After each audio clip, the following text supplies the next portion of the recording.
औज़ुबिल्लाहिमिनश्शैतानिर्रजीम बिस्मिल्लाहिर्रहमानिर्रहीम। मैं हूँ आपकी मेज़बान अदा सिफ। नाज़रीन, कराची में बढ़ते हुए मसाइल, एक के बाद एक बिल्डिंग गैर कानूनी निकल आ रही है। शहरी जो है अब परेशान हो चुके हैं, किस तरह से बिल्डर्स माफिया के ऊपर वो भरोसा करें। सारी ज़िंदगी की जमा पूंजी लगा के जब एक इंसान अपने ख्वाबों का महल तैयार करता है, किस तरह से वो ख्वाब बनाता है कि मैं अपना घर लूँगा, और उसके बाद जब कोर्ट का ऑर्डर आता है और वो घर इलीगल निकल आता है, तो आवाम जो है अब भरोसा कर रही है। कराची शहर में स्पेशली घर लेना मुश्किल ही नहीं, नामुमकिन हो चुका है। हमारे साथ मुत्तहदा कौमी मूवमेंट के साबिक जो कमिश्नर कराची भी है, जावेद हनीफ साहब हमें ज्वाइन कर चुके हैं। मैं आपको खुशामदीद कहूँगी, कैसे आप खैरियत बहुत से? शुक्रिया आपका। सर, मैं भी आपको शुक्रिया अदा करूंगी, आपने अपना कीमती वक्त निकाला हमारे प्रोग्राम के लिए, क्योंकि आपने कमिश्नर कराची की भी जो है ज़ाहिर आपने खदमात अदा की हैं, पार्टी की पोजीशन भी है आपके पास, और जिस तरह से कमिश्नर कराची के जो कारकर्दगी होती है, क्या आप समझते हैं अभी जो कमिश्नर कराची उस तरह से अपनी कारकर्दगी करते हुए नज़र आ रहे हैं, और उनके अंडर क्या क्या चीज़ें होती हैं? देखिए, कमिश्नर एक ज़माने में बड़ा इम्पोर्टेंट ऑफिस हुआ करता था और कमिश्नर के परव्यू में तमाम इंटायर जो एक्टिविटीज़ होती थी वो तमाम आया करती थी। जी। प्रेजेंट कमिश्नर जो है उसका स्कोप जो है बहुत लिमिटेड हो गया है। ठीक है। और जो निज़ाम चेंज हुआ है उसके बाद तो अब ये तमाम चीज़ें जिसकी हम बात करते हैं कि जी इंक्रोचमेंट ये अला ये सारी तमाम चीज़ें जो हैं ये कमिश्नर के परव्यू में इस तरीके से नहीं आती हैं, क्योंकि ये तमाम रिस्पॉन्सिबिलिटी सिविक एजेंसीज की हैं, ठीक है। जो लैंड ओनिंग एजेंसीज हैं, जैसे केएमसी है, केडीए है, ये एसबीसी। एसबीसीए है। ये वो इदारे हैं जो लैंड ओन करते हैं, लैंड को मैनेजमेंट करते हैं। केडीए आपका एमडीए एलडीए ये इदारे, जी जी। इनकी रिस्पॉन्सिबिलिटी है को लैंड को मैनेज करें और उस लैंड को प्रोटेक्ट करें फ्रॉम इंक्रोचमेंट और तमाम सारी चीज़ों से। और ये जो अलॉटमेंट होती है ये भी अब कमिश्नर के पास नहीं। कमिश्नर के पास एक ज़माने में रेवेन्यू की अथॉरिटी होती थी, रेवेन्यू की लैंड अलॉट करने की। अब वो अथॉरिटी भी कमिश्नर के पास नहीं रही ठीक है, है। वो भी बोर्ड ऑफ रेवेन्यू के पास चलेगी। तो कमिश्नर का रोल जो है उस लिहाज से अगर आप देखेंगे तो बड़ा लिमिटेड है। लेकिन क्योंकि हिस्टोरिकल थ्रस्ट है तो तमाम लोग यही समझते हैं कमिश्नर बहुत पावरफुल है। कोर्ट्स भी यही समझती हैं, हर जिम्मेदारी उठा के कमिश्नर को दे देती हैं। जी जी। तो कमिश्नर का ओवरऑल रोल ये तो है कि जी तारीखी एतबार से जो उसकी पोजीशन है उस पोजीशन को मेंटेन करते हुए तमाम चीज़ें करता है, लेकिन लीगली स्पीकिंग कमिश्नर इन चीज़ों का रिस्पॉन्सिबल नहीं है। ठीक है जी। इलीगल कंस्ट्रक्शन, गैर कानूनी इमारत किस दौर में बनना शुरू हुई? देखिए इट इज़ ये तो बड़ा आप स्टार्ट करेंगे ना तो 1947 से ही ऐसा है कि अर्बन कराची उस ज़माने में 3 लाख की पॉपुलेशन होती थी 47 में। ठीक है। जब माइग्रेशन करके लोग आए तो अगले साल एक तकरीबन 10 लाख लोग आ गए। तो उसी ज़माने में तमाम एरिया जो कराची के सराउंडिंग में सारा इंक्रोच हो गया था। ठीक है। स्क्वेटर पर सारी झुग्गियाँ लोगों ने डाल दी थी, लेना रहना शुरू कर दिया था। तो आप ये कहेंगे इंक्रोचमेंट तो तब से शुरू हुए, लेकिन उनको फिर सेटल किया गया। कुछ आबादियाँ बनाई गई, कुरंगी बनाई गई, सऊदाबाद मलिर बनाया गया, नॉर्थ नाज़ाबाद बने लोगों को शिफ्ट किया गया। सेकेंड वेव जो आई है जो इंक्रोचमेंट की वो आई है अयूब खान के ज़माने में, जब इकोनॉमिक एक्टिविटी बढ़ी इस शहर के अंदर। तो इंटीरियर से हमारे पाकिस्तान के आपका एनडब्ल्यूएफपी से, पंजाब से, सिंध से लोगों ने आना शुरू किया क्योंकि जॉब्स थी यहाँ पे। और वो क्योंकि कोई ऐसा प्लान मौजूद नहीं था कि उनको किसी तरीके से सेटल किया जाए, हाउसिंग सोसाइटीज़ नहीं, तो लोगों ने कच्ची आबादियाँ बनाना शुरू कर दी। तो असल जो आपकी इंक्रोचमेंट है वो वहाँ शुरू हुई है। जितनी भी इस वक्त कराची के अंदर 1100-1200 कच्ची आबादी हैं, और उन कच्ची आबादियों को यही लोग जो आए हैं सारे एनडब्ल्यूएफपी से या पंजाब से या इवन गिलगित से, इन लोगों ने आगे सेटल किया उसके अंदर। तो बेसिकली जो इंक्रोचमेंट है जिसको अब आजकल बड़ा दौर कहा जाता है कि अभी रिसेंट इंक्रोचमेंट इतनी बड़ी इंक्रोचमेंट नहीं है। कराची का 60% जो इलाका इंक्रोच हुआ है वो इन लोगों की वजह से इंक्रोच हुआ है। आप कराची के किसी वाटरवेज पे चले जाएं, कराची की एम्यूनिटी प्लॉट्स को देख लें, कराची की सराउंडिंग देख लें, ये सारी की सारी इन जो इमिग्रेंट्स हैं जो आए, इंटरनल जो माइग्रेशन हुई उसकी वजह से इंक्रोच तो हुई सर, कराची में। इनको परमिशन कौन देता है? नक्शा पास हो जाता है, रिहाइश हो जाती है, लीज दे दी जाती है, कौन इनको परमिशन देता है इन सारी देखें, चीज़ों की? शुरू में तो कोई परमिशन नहीं देता। इसमें होता यह है कि कुछ इंडिविजुअल्स होते हैं जो जिनको हम लैंड ग्रेबर्स कहते हैं, वो अपनी शेयर उसकी जो अपना गुंडागर्दी कह लें या पैसे की ताकत कर लें, वो एरिया कंट्रोल कर लेते हैं। फिर जो सिविक एजेंसीज हैं उनसे मिल जाते हैं और फिर गरीब गुरबा को उनको लोगों को प्लॉट बेच के वो कच्ची आबादियां बना देते, विच इज टोटली इलीगल, ठीक तमाम है। इलीगल होती हैं। लेकिन उसके बाद होता ये है कि हुआ ये कि 1985 में, अगर आपको याद हो तो, जुनेजो साहब के ज़माने में एक कच्ची आबादी का एक लॉ पास किया गया, रेगुलराइजेशन ऑफ कच्ची आबादी।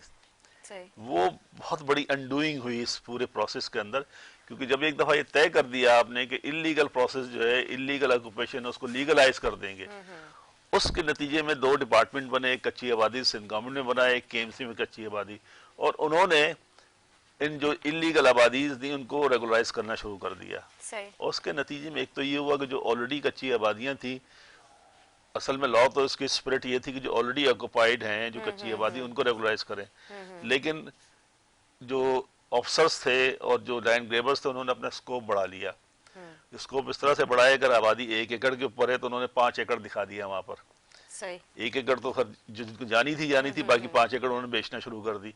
नतीजा ये हुआ कि इतनी मशरूमिंग हुई कच्ची आबादी की कि कराची तो इस वक्त कच्ची आबादी का शहर है। दिस इज ट्राइबल सोसाइटी सारी की सारी। यहाँ पे लोग जिस तरह आबाद हुए हैं, प्लान्ड एरिया तो बहुत थोड़ा सा है, अनप्लान्ड एरिया जो है बहुत ज्यादा है यहाँ पे। ठीक है जी, अपने प्रोड्यूसर साहब से भी हम गुजारिश करेंगे प्लीज़ आप लाइव कॉल का भी सिलसिला जारी स्टार्ट कर दें, क्योंकि टेलीविज़न पे दिए गए नंबर पे हमारे जो व्यूवर्स हैं वो हमें कॉल कर सकते हैं। आप लोगों की जो इलाकों में कहाँ कहाँ गैर कानूनी इमारत बन रही हैं, आप कॉल के ज़रिए, मैसेजेस के ज़रिए हमें आगाह कर सकते हैं। जिस तरह से भी आपने जिक्र किया कि मतलब ये सब चीज़ें ज़्यादातर जो है इलीगल गोट आबाद और इन सबको जब रेगुलाइज किया गया उसके बाद ये सारा मामला हुआ।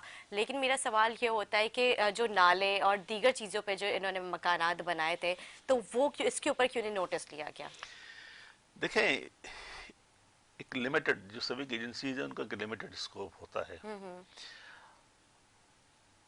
जो आबादियां बनाई गई, प्लान्ड एरियाज बनाए गए, केडीए रिस्पॉन्सिबिलिटी थी, केडीए ने बहुत अच्छी स्कीम्स बनाई सही। और उनके प्लॉट लोगों को दिए भी गए। उसके बाद कराची की एक्सपेंशन बाहर शुरू हुई।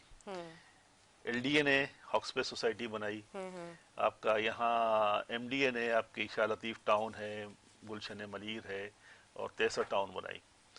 लेकिन मैं आपको यहाँ बताऊंगा, यहाँ पॉलिटिक्स इन्वॉल्व हो गई। सही। पॉलिटिक्स किस तरह इन्वॉल्व हुई कि ये जब पेरिफेरीज हैं, ये आप देखेंगे पॉलिटिकली ये डोमिनेटेड एरिया है पीपल्स पार्टी का।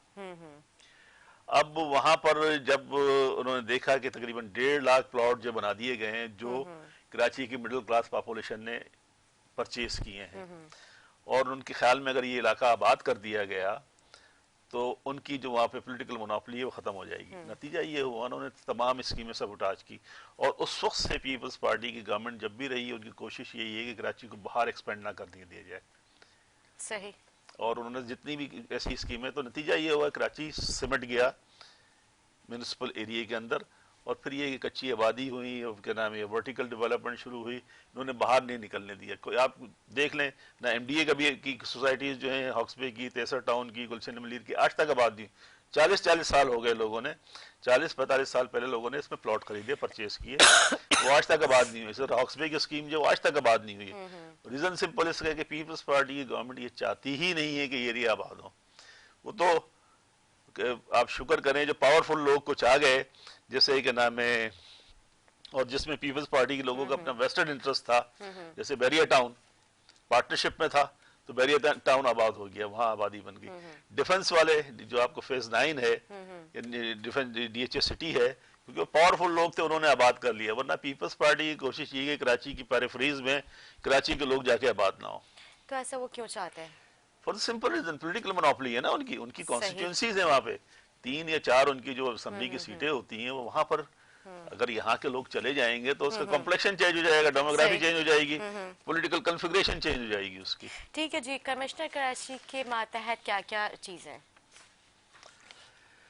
अभी मौजूदा कमिश्नर कराची जो उनके क्या क्या अख्तियारात है? मौजूदा कमिश्नर कराची जो है, टेक्निकली स्पीकिंग तो अगर आप देखें तो he is a revenue officer. हाँ, ठीक है। ठीक है ना, वैसे तो he represent government, commissioner deputy commissioner government को रिप्रेजेंट करते हैं, और जो हिस्टोरिकल वो है उसमें ये है कि तमाम चीज़ें जो हैं थ्रू गवर्नमेंट जो जब भी किसी डिस्ट्रिक्ट में या किसी डिवीजन में करना चाहती है तो ऑलवेज इन्वॉल्व कमिश्नर को इन्वॉल्व करती है उसके अंदर। लेकिन लीगली स्पीकिंग वो उस तरह का स्ट्रक्चर अब है नहीं। सही। बिल्कुल भी कराची के अच्छा, यहाँ पे बहुत बड़ा अलमिया ये भी है, डिपार्टमेंट कार्रवाई करती है, अगर एंटी इंक्रोचमेंट की बात करती है वो कार्रवाई करती है और उसके कुछ देर बाद फिर से वहाँ पे काम स्टार्ट हो जाता है। तो क्या ये इनके अंदर की सेटिंग होती है डिपार्टमेंट की, आवाम को दिखा रहे होते कॉस्मेटिक ये इंक्रोच करते हैं, ये क्या मामला है? देखें, दो चीजें हैं। एक जो इंक्रोचर है उसका परमानेंट इंटरेस्ट है, उसकी तो लाइवलीहुड है ना, वो तो उसकी कोशिश यही होती है कि इसको किसी तरीके से सस्टेन करे। सरकारी अफसर जो है वो मुख्तसर अरसे के लिए आता है या उसके पास बेशुमार काम, एक दफा आया गिरा के चला गया, अब उसके पास कोई इस तरह का इंतजाम नहीं है कि उसकी निगरानी का सिस्टम रखे कि वहां दोबारा कोई आदमी ना आए। मोमेंट वो करके जाता है वो दोबारा आके बैठ जाते हैं, क्योंकि उनकी तो जिंदगी उसी में, उनका घर उसके अंदर। वैसे इनक्रोचमेंट जो है ना उसको हटाने का भी एक प्रोसेस होता है। हम लोग हमारे यहाँ कराची में, unfortunately Karachi is the only city जहाँ हम ये जुल्म करने जा रहे हैं और कर रहे हैं मुसलसल, कि इनक्रोचमेंट के नाम पे लोगों को बेघर कर देते हैं। देखिए, जो लोग भी जहाँ रह रहे हैं कोई अपनी खुशी से नहीं आता है। सही बात है। आप अगर ये जो इस तरह के ले लें, नस्ला टावर की बात की आपने, मक्का ये टावर, सारी नस्ला चीजें टावर, देखें, जो रहने वाले हैं उनका कोई कसूर नहीं है इसके अंदर। बिल्कुल। ठीक, यही तो मेरा सवाल है, मतलब मैंने अब जो वो इंट्रो दिया है कि आवाम अब जो घर लेने से भी पहले पहले सोचा करते थे, लेकिन अब तो उनका मेरा खास से भरोसा उठ चुका है। देखें, बहुत खूबसूरत निज़ाम हुआ करता था हमारा हाँ। तमाम चीज़ों का। वो ओवर द ईयर जो हमारी मैन पावर है, जो लोग उनको गवर्न कर रहे हैं, उसमें करप्ट अनासिर बहुत आ गए और मोस्टली वो लोग आके इसमें सिस्टम के अंदर शामिल हो गए जिनकी स्टेक्स कराची के साथ है ही नहीं, ना कराची के से उनको हमदर्दी है। सही। वो यहाँ आते ही हैं सिर्फ कमाई करने के लिए, पैसा कमाने के लिए।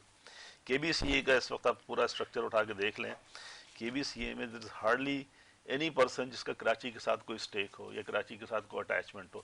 जो लोग आए हुए हैं वो सिर्फ इस चक्कर में होते हैं कि जी जितना आप पैसे कमा सकते हैं पैसे कमाएं इसमें। तो नतीजा ये होता है कि वो कोई चीज़ नहीं देखते, लीगल इलीगल कोई भी चीज़ हो उसको कर देते हैं पैसे के लिए।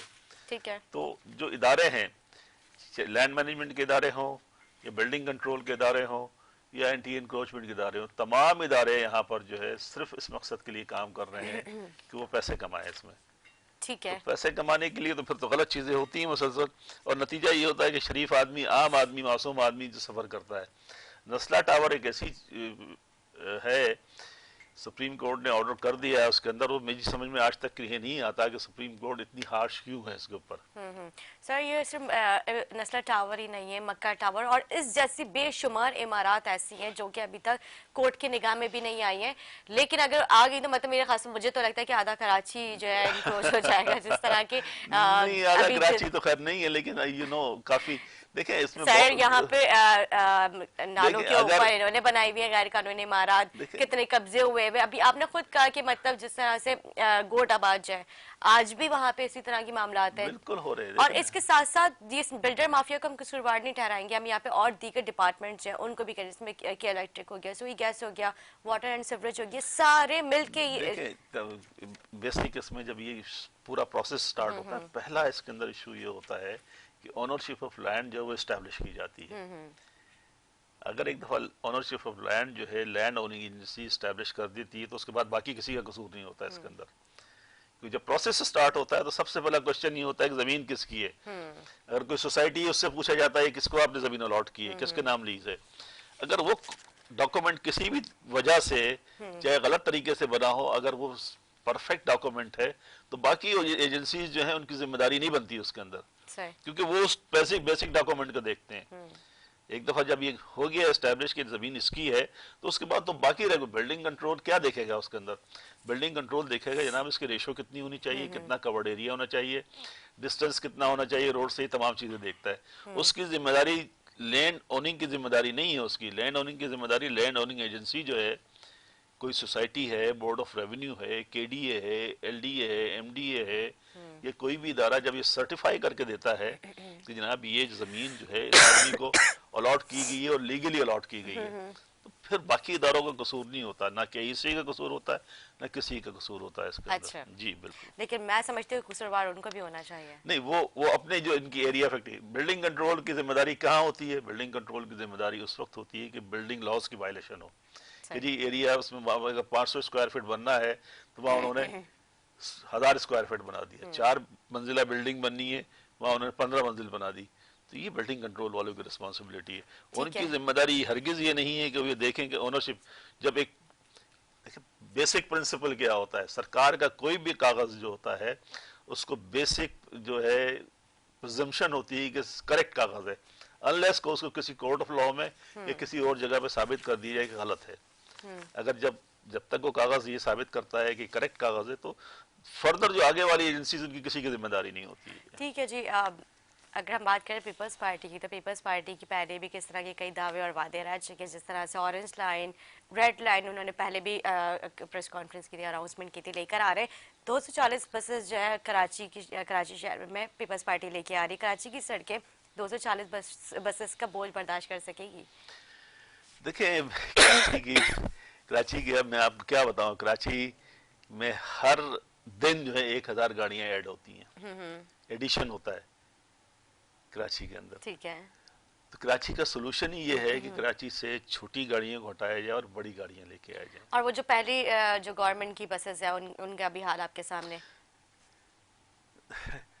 अब मैं इसमें अगर हिस्ट्री में जाऊं, आपको बताऊं कि बड़ा एफिशिएंट सिस्टम हुआ करता था हमारा ट्रांसपोर्ट का, पब्लिक ट्रांसपोर्ट का। इस वक्त तो पब्लिक ट्रांसपोर्ट का कोई सिस्टम बहुत एग्जिस्ट बुरा नहीं हाल है, करता बहुत बुरा हाल है। हमारे पास केटीसी होती थी, कराची ट्रांसपोर्ट कॉर्पोरेशन होती थी, और सिंध रोड ट्रांसपोर्ट कॉर्पोरेशन होती थी। बड़ा एफिशिएंट सिस्टम था। आपको कभी कराची में आपने देखे हो तो बड़े बड़े बस डेपो होते थे और वो चला करते थे। अनफॉर्चुनेटली पीपल्स पार्टी की गवर्नमेंट ने ही आके उनको खत्म किया और उनको बिल्कुल प्राइवेटाइज कर दिया बिल्कुल।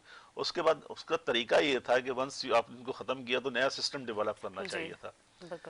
पीपल्स पार्टी ने कोई नया सिस्टम डेवलप नहीं किया, और पीपल्स पार्टी अनफॉर्चुनेटली जो हमारा जो कराची का आप देख लें ना, कराची की जो बीमारियां हैं, कराची की जो प्रॉब्लम्स हैं, सबकी जिम्मेदार सबसे बड़ी पीपल्स पार्टी है। कराची का मसला क्या है? कराची का मसला ये है कि कराची के जो लोग हैं उनके पास इक़्तिदार आला नहीं है। देखें, जब तक कराची के लोग खुद अपने उसको गवर्न नहीं करेंगे, अपने मसाइल को हल करने के लिए खुद उनके पास इख्तियार नहीं होगा, कराची की प्रॉब्लम उसी तरीके से रहेंगी। ये जो लोग आते हैं जो कराची को इस वक्त गवर्न कर रहे हैं, चीफ मिनिस्टर हो या उनके मिनिस्टर्स हो, या आप देखें तो जितनी भी जो कमिश्नर्स हैं, डिप्टी कमिश्नर्स हैं, या सिविक इदारों के अंदर लोग बैठे हुए, सारे के सारे बाहर से आए हुए कराची से। कराची से उनको ना तो एम्पैथी है, ना कराची के लोगों से हमदर्दी है, ना कराची के मसाइल हल करने से हमदर्दी उनके। शहर से वो अच्छे से वाकिफ है कि कौन सी गली में कहां से क्या मामला हो रहे हैं। तो उनका तो एक ही ऑब्जेक्टिव होता है जो आपको पता है, वो काम करते हैं, पैसे कमाते हैं और जाते हैं यहाँ से। ठीक है जी, जावेद साहब गुफ्तगू जारी रखेंगे, लेकिन एक छोटा सा ब्रेक लेंगे। ब्रेक के बाद हाजिर होंगे, हमारे साथ रहें।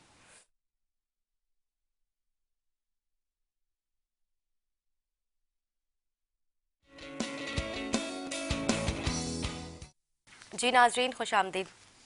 सर, ब्रेक से पहले हम बात कर रहे थे 40 बसेस, क्या कराची की सड़कें इनका बोझ बर्दाश्त कर सकेंगी? कराची की बसें, कराची की जो सड़कें हैं बहुत कुशादा हैं, और कराची की रिक्वायरमेंट ही यहाँ पर जो है पब्लिक ट्रांसपोर्ट है। बसें चाहिए यहाँ पर, क्योंकि बस जब एक बस आती है तो बहुत सारी गाड़ियों को रिप्लेस करती है वो, तो स्पेस खुद क्रिएट हो जाएगी उनके लिए। लेकिन सवाल ये है कि यहाँ पर आज से पिछले 25 साल से हम देख रहे हैं कोई इंट्रोडक्शन नहीं हुआ, सिवाय सिटी गवर्नमेंट के ज़माने में 40-50 बसें इंट्रोड्यूस की गई थी, चलाई गई थी। उसके अलावा किसी गवर्नमेंट ने आज तक कोई बसें नहीं की। आपकी बात ठीक है, लेकिन जहाँ तक मुझे याद है, सुप्रीम कोर्ट के जब चीफ जस्टिस साहब यहाँ पर आए थे तो उन्होंने कराची की जब रोड्स देखे, उन्होंने कहा मतलब ये क्या हाल बनाया हुआ है कराची का, मतलब ये तो इस तरह का है कि जैसे एक छोटा सा दरबा है। तो उनके रिमार्क्स भी आपको याद होंगे। नहीं, कराची की रोडें बहुत चौड़ी और बहुत अच्छी रोडें हुआ करती थी, एक दफा का जिक्र है, लेकिन उसमें जो है ना, उसमें कंजेशन इतनी हो गई है, साइडों से इंक्रोच हो गई हैं, ट्रैफिक बहुत ज़्यादा बढ़ गया है, तो इस वजह से ये बसें आपको जो आपको रोडें हैं बहुत छोटी लगती हैं। अदरवाइज देखा जाए तो बहुत छोटी छोटी रोडें हैं। मैनेजमेंट का प्रॉब्लम है, ट्रैफिक मैनेजमेंट का और इंक्रोचमेंट का प्रॉब्लम है। अगर ये दो चीजें मैनेज हो जाए तो कराची की रोडें बहुत सस्टेन कर सकती है। बिल्कुल, लेकिन अब तो यह हाल हो गया है कि एक एम्बुलेंस भी जो है मतलब सोच समझ के गुजरती है, क्योंकि कराची की जो सड़कें वो खयाबान हिचकोला का मंजर पेश करती हैं, तो वो बहुत ही मतलब बुरी सिचुएशन है। रोड्स अब चले ठीक है, मान लेते आपकी बात कुशादा है, लेकिन जो एक स्मूथ रोड हुआ करते थे अब वैसे रोड रहे नहीं है। इन्वेस्टमेंट हो ही नहीं रही है ना, यही तो सबसे बड़ा इशू है कि कराची को जो लोग इस वक्त हुक्मरान हैं वो कराची को ओन नहीं करते, बल्कि वो तो कराची को पनिश कर रहे हैं, इस बात की सजा दे रहे हैं कराची उनको वोट नहीं देता। पीपल्स पार्टी पिछले 13 साल से हुक्मरान है। जो गवर्नमेंट का, जो लोकल गवर्नमेंट के इदारे हैं उनको उन्होंने डिसएम्पावर कर दिया है, और सारे जो सिविक एजेंसीज जो हैं उनको कंट्रोल उन्होंने प्रोविंशियल गवर्नमेंट ने अपने पास रखा है। वाटर बोर्ड उनके पास है, सॉलिड वेस्ट मैनेजमेंट उनके पास है, मास ट्रांजिट उनके पास है, प्रोजेक्ट इंफ्रास्ट्रक्चर डेवलपमेंट के प्रोजेक्ट सारे उनके पास हैं। तो वो कराची के अंदर इन्वेस्टमेंट करते ही नहीं है, और ना उन्होंने ये इख्तियार लोकल गवर्नमेंट्स को दिया है, और ना फाइनेंशियल रिसोर्सेज प्रोवाइड करते हैं लोकल गवर्नमेंट्स को कि वो अपनी शहर की खिदमत कर सके। जब तक लोकल गवर्नेंस का इस किस्म का निज़ाम नहीं होता, जिसको कराची के लोग, जिसे हम कहते हैं कि इक़्तिदार आला, देखें जो पॉलिटिकल पावर जो है वो फ्लो करती है कॉन्स्टिट्यूशन से। इस वक्त तो हमारे 3 टियर का सिस्टम है, फेडरल गवर्नमेंट, प्रोविंशियल गवर्नमेंट और लोकल गवर्नमेंट। फेडरल गवर्नमेंट और प्रोविंशियल गवर्नमेंट को डिफाइन किया गया है कॉन्स्टिट्यूशन के अंदर, उनकी पावर्स भी डिफाइन की गई हैं, उनके फाइनेंशियल रिसोर्सेज भी डिफाइन किए गए। कोई भी गवर्नमेंट उस वक्त तक काम नहीं करती है जिसकी जब पॉलिटिकल पावर ना हो और फाइनेंशियल रिसोर्सेज ना हो।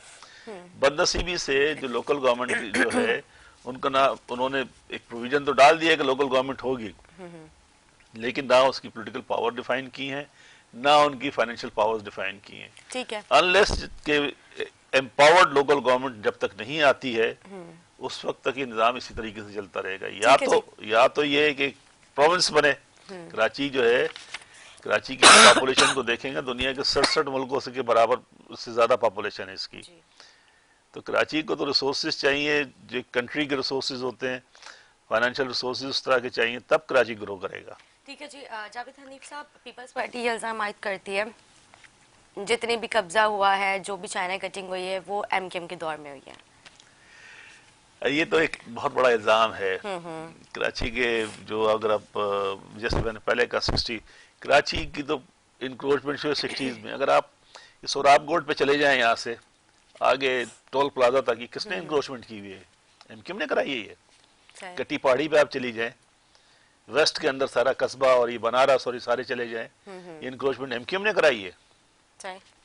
लांडी में आप चली जाएं, आप उसमें जाएं, जो 400-500 गोट जो इन्होंने जाली बसा दी है, एमकेएम ने कराया है। इसके अंदर एमकेएम तो बेचारी बदनाम हो गई। चंद के नाम है जगहों पर एमकेएम के लोगों ने अपने तौर के ऊपर, कुछ छोटा मोटा पास किस्म के लोग होते हैं हर जगह पर, छोटी मोटी 2-4-5 के नाम है प्लॉट ले लिए, उसको तो उसको बदनाम कर दिया चाइना कटिंग।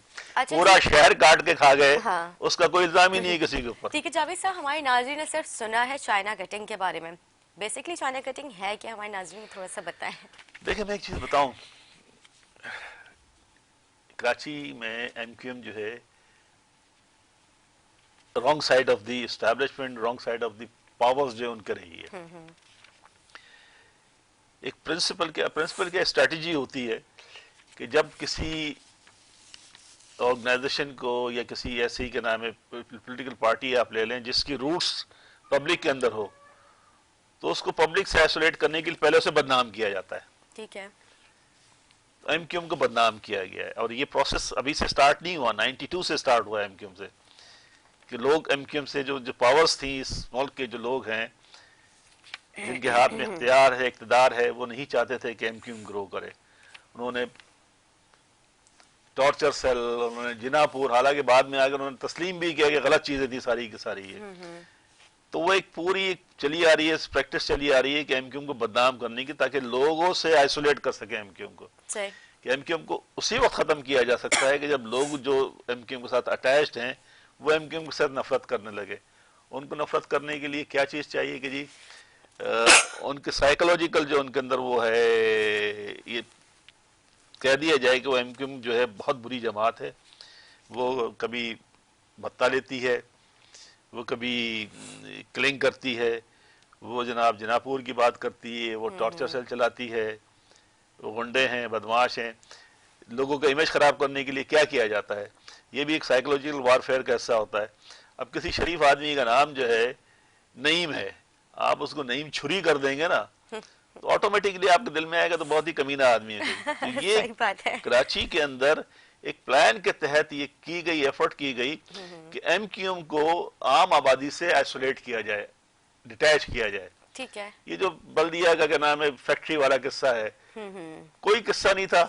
एक किसी बदमाश आदमी ने, पता नहीं उसने कहा भी कि नहीं कहा, उससे बनाकर बना दिया गया कि एमक्यूएम ने किया है। ये तमाम चीजें जो प्लान के तहत हुई हैं और एमक्यूएम को खराब किया गया है इस तरीके से, जिसमें वो कामयाब तो नहीं हुए लेकिन हमें बहुत डैमेज भी हुआ उससे उसके बिल्कुल अंदर। ठीक कह रहे हैं। लेकिन ये जो इल्ज़ामात लगाए जाते हैं दीगर पार्टीज की जानिब से, तो और जिस तरह अभी मैंने चाइना कटिंग की बात की कि मतलब पीपल्स पार्टी ने ये कहा है कि चाइना कटिंग जो है मतलब मुत्तहदा के दौर में हुई, मुत्तहदा वालों ने की, तो ये भी एक इल्ज़ाम है। इसमें कितनी सदाकत है, क्योंकि चाइना कटिंग में हमने भी कुछ अब मतलब मुत्तहदा के जो है कारकुनों का नाम सुना था। तो हमारी नाज़रीन को जरा ये चीज़ क्लियर मैं कर एक दें। चीज, एक चाइना कटिंग से मतलब ये है कि आप किसी भी जगह का छोटा छोटा काट दें, दिस इज चाइना कटिंग, ठीक है। अच्छा, इसमें कुछ लोग, यकीन हर किस्म के लोग होते हैं, हर जगह पे होते हैं, यकीन कुछ लोगों ने की होगी, लेकिन इस चाइना कटिंग के नाम पर आप जो है, जो इससे बड़े जराइम हो रहे हैं इस शहर के अंदर, जो लैंड ग्रैबिंग, चाइना कटिंग में पूरे कराची शहर के अंदर कितनी 50-100 एकड़ जमीन ली गई होगी। अदरवाइज जो है लाखों एकड़ जमीन लोगों ने इंक्रोच कर ली है, जिसमें गोट आबाद के तहत लाखों एकड़ जमीन चली गई। ये जो मैं आपको बता रहा हूँ सुराब गोट से लेकर वहां तक हजारों एकड़ जमीन जो है कब्जा हो गई। कट्टी पहाड़ी, नाजमाबाद की और उससे पीछे कस्बा और वेस्ट के तमाम इलाके आप चली जाएं, मंगो पीर के एरिया चले जाएं, लाखों एकड़ जमीन चली गई, उसको किसी की तकलीफ नहीं होती है। ये सही। 200-400 एकड़ अगर किसी ने कर भी लिए, विच इज रॉन्ग, लेकिन कोई गवर्नमेंट की या एमक्यूएम की पॉलिसी नहीं थी वो। कुछ लोगों ने अपने तौर पे, जब इक़्तिदार में आते हैं तो हर किस्म का आदमी आया होता है, तो उन्होंने कुछ इस किस्म की चीजें यकीनन की होंगी, लेकिन उसके नतीजे में आपको उछल हो जाता है। और तमाम ये सारे नदियों के किनारे जो लोग आबाद हैं, ये सारे हमें तो पता है क्योंकि मैं तो शामिल रहा हूँ। लियारी नदी के जो इंक्रोचमेंट का ऑपरेशन था, उनको लोगों को हटाने का ऑपरेशन मैंने कंडक्ट कराया था, उनको आबाद करने का। अच्छा। उसमें 90% लोग जो थे बाहर के आए हुए थे सारे के सारे। कोई मियाँ वाली का था, कोई सरायकी एरिया का था, कोई एनडब्ल्यूएफपी का था, कोई रहीम यार खान का था, वो लोग आबाद थे वहां पे। तो उनको किसने आबाद किया? उनको यही उनको तो भी चाइना सवाल है, कटिंग की जब है। आबादी हो जाती है उसके बाद बिल्डिंगें मस्मार कर दी जाती हैं, वो लोग गिरफ्तार क्यों नहीं होते जो इनके पीछे सारा जो ग्रुप होता है, जो कार्रवाई कर रहा होता है? देखिए, गवर्नमेंट की भी रेट जो है ना, गवर्नमेंट की जो गवर्नेंस का सिस्टम है या गवर्नमेंट का रेट जो है, वो बिल्कुल नहीं है। सही। उससे ज्यादा स्ट्रांग वो लोग हैं जो So sorry. Outside of the government काम कर रहे होते हैं। उनके पास इख्तियार भी है, उनके पास पैसे भी हैं, उनको कुछ ऐसी फोर्सेस उनकी सपोर्ट कर रही होती हैं जिनका मैं नाम नहीं ले सकता, उनकी सपोर्ट में सारी चीजें हो रही होती हैं। ठीक है। मतलब आपका कहना है कि इस तरह के मामला जो है वो बहुत कॉम्प्लिकेटेड सपोर्ट है, पे होते हैं। बहुत कॉम्प्लिकेटेड है। कराची जो है वो टफ ग्राउंड है बहुत सारी फोर्सेस की प्ले करने के लिए, और कराची से, कराची के रिसोर्सेज को निचोड़ के, हर इदारा कराची के रिसोर्सेज को निचोड़ के, ये तो बहुत बड़ा बिजनेस है ना। इनक्रोचमेंट भी बहुत बड़ा बिजनेस है, वाटर टैंकर भी बहुत बड़ा बिजनेस है, इलीगल कंस्ट्रक्शन भी बहुत बड़ा बिजनेस है। इसके पैसे जो है इधारों में कहीं जाते हैं ना, केबीसीए के पैसे कहाँ जाते हैं? सारी दुनिया को पता है केबीसीए के पैसे पीपल्स पार्टी की जो है हाई के नाम है कमांड है, उसके पास जाते हैं केबीसीए के पैसे, उन्होंने रखा हुआ है यहाँ पे, कोई उनको क्यों नहीं पूछता जाके? यही तो मेरा सवाल है। तो इस तरह के जब गैर कानूनी मामलात हो रहे होते हैं, क्यों नहीं डिपार्टमेंट्स के ऊपर, उन अफसरान के ऊपर उन एक्शन डिपार्टमेंट्स लिया को जाता है? बनाने वाले, उन डिपार्टमेंट्स को लगाने वाले वही तो लोग हैं। वो चीफ मिनिस्टर अगर के नाम है केबीसी के चीफ की अपॉइंटमेंट करता है, तो केबीसी चीफ की मजाल है कि उसकी के नाम है खिलाफ वर्जी करे इसके अंदर। ठीक है, बिल्कुल ठीक कह रहे हैं नाज़रीन। छोटा सा ब्रेक लेते हैं, ब्रेक के बाद फिर हाजिर होते हैं, हमारे साथ रहें।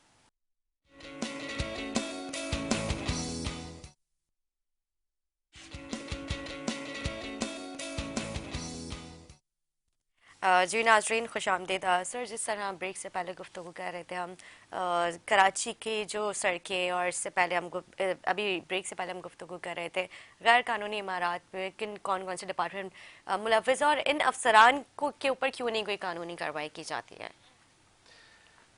देखिए, मैंने जैसे पहले कहा कि ये जो निज़ाम है, ये एक सर्टन लीगल जो सिस्टम है उसके ऊपर एग्जिस्ट करता है। पहली चीज, जो कोई भी किसी भी, अगर कोई बिल्डिंग कंस्ट्रक्ट होने जा रही है, कोई भी चीज हो रही है, तो पहला जो उसका डॉक्यूमेंट होता है वो उसकी ओनरशिप का डॉक्यूमेंट होता है। सही। अच्छा, अनफॉर्चुनेटली हुआ यह है कि ओवर द ईयर वो इदारे जो इनकी डॉक्यूमेंटेशन करते हैं उनके अंदर बहुत ज़्यादा प्रॉब्लम्स आ गई हैं।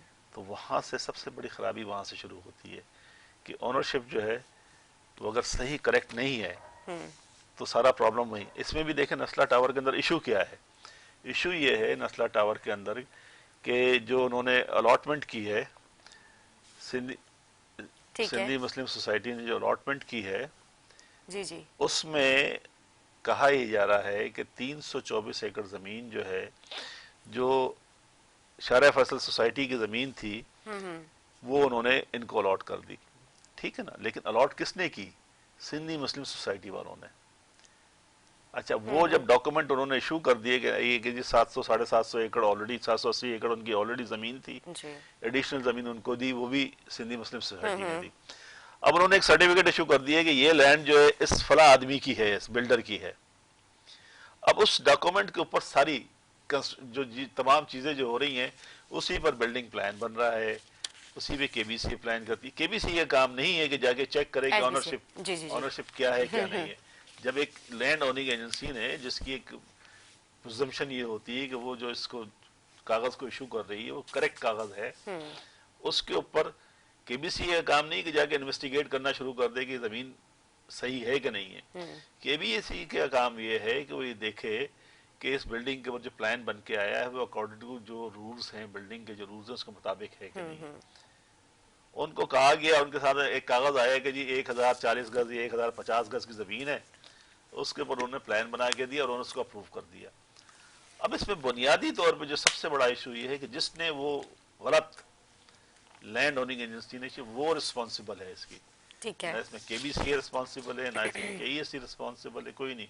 सब ने तो कागज देखने होते हैं कि जनाब ये केबीसी को प्लान अप्रूव हुआ है, आपका लैंड ओनिंग एजेंसी ने बताया कि जमीन इनकी है, उसके बाद केईएससी आपको कनेक्शन दे देती है, गैस वाले कनेक्शन दे देते हैं। ठीक है। आम आदमी जाके परचेज कर लेता है। एक चीज जब सामने है कि लैंड का कागज भी मौजूद है, केबीसी का पेपर मौजूद है, तो फिर ना तो आम आदमी उसका कसूर है, बेसिक बुनियादी चीज उस आदमी का कसूर है जिसने ये गलत कागज बना के दिया। ठीक है जी।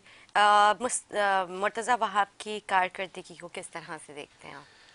देखिए, मुर्तज़ा वहाब को इन्होंने लॉन्च किया है, पीपल्स पार्टी की बड़े अच्छे से एफर्ट है कि किसी तरीके से कराची को कैप्चर करें। मुर्तज़ा वहाब तो शो बॉय है, अच्छा। इट्स अ शो बॉय मेरे लिए। उसके अंदर उनको उन्होंने कराची से मेरा तो जाती भी दोस्त है हमारे, वेरी कॉम्पिटेंट, बहुत अच्छे आदमी हैं, तमाम चीज़ें हैं, लेकिन जिस पॉलिटिकल एजेंडे पे वो काम कर रहे हैं which it is against the interest of the people of Karachi. Sir. देखिए, पीपल्स पार्टी की हमेशा से एफर्ट रही है कि उसको कैप्चर करे, इस कराची को प्रोविंशियल लेवल पर उन्होंने कैप्चर किया, और जब तक वो कैप्चर नहीं कर पाए तो उन्होंने क्या किया कि जो इदारे हैं, सिविक इदारे हैं, उनको कैप्चर करना शुरू कर दिया। केबीसीए को कब्जा कर लिया, मास्टर प्लान टेक ओवर कर लिया, वाटर बोर्ड टेक ओवर कर लिया, मास ट्रांजिट टेक ओवर कर लिया, ट्रांसपोर्ट का निज़ाम टेक ओवर कर लिया, तमाम इदारे अपने पास रख लिए। लेकिन क्योंकि प्रेशर बिल्डअप होता चला जा रहा है, इस तरीके से उनको नतीजा पता है कि ये इंडेफिनेटली इस तरीके से नहीं रख सकते, उनको लोकल गवर्नमेंट लॉज चेंज करने पड़ेंगे और जो सिविक इदारे हैं वो सिविक एजेंसी को देने पड़ेंगे। अब उनकी एफर्ट ये है किसी तरीके से जो सिविक इदारे हैं कराची को, उनको टेक ओवर कर लें।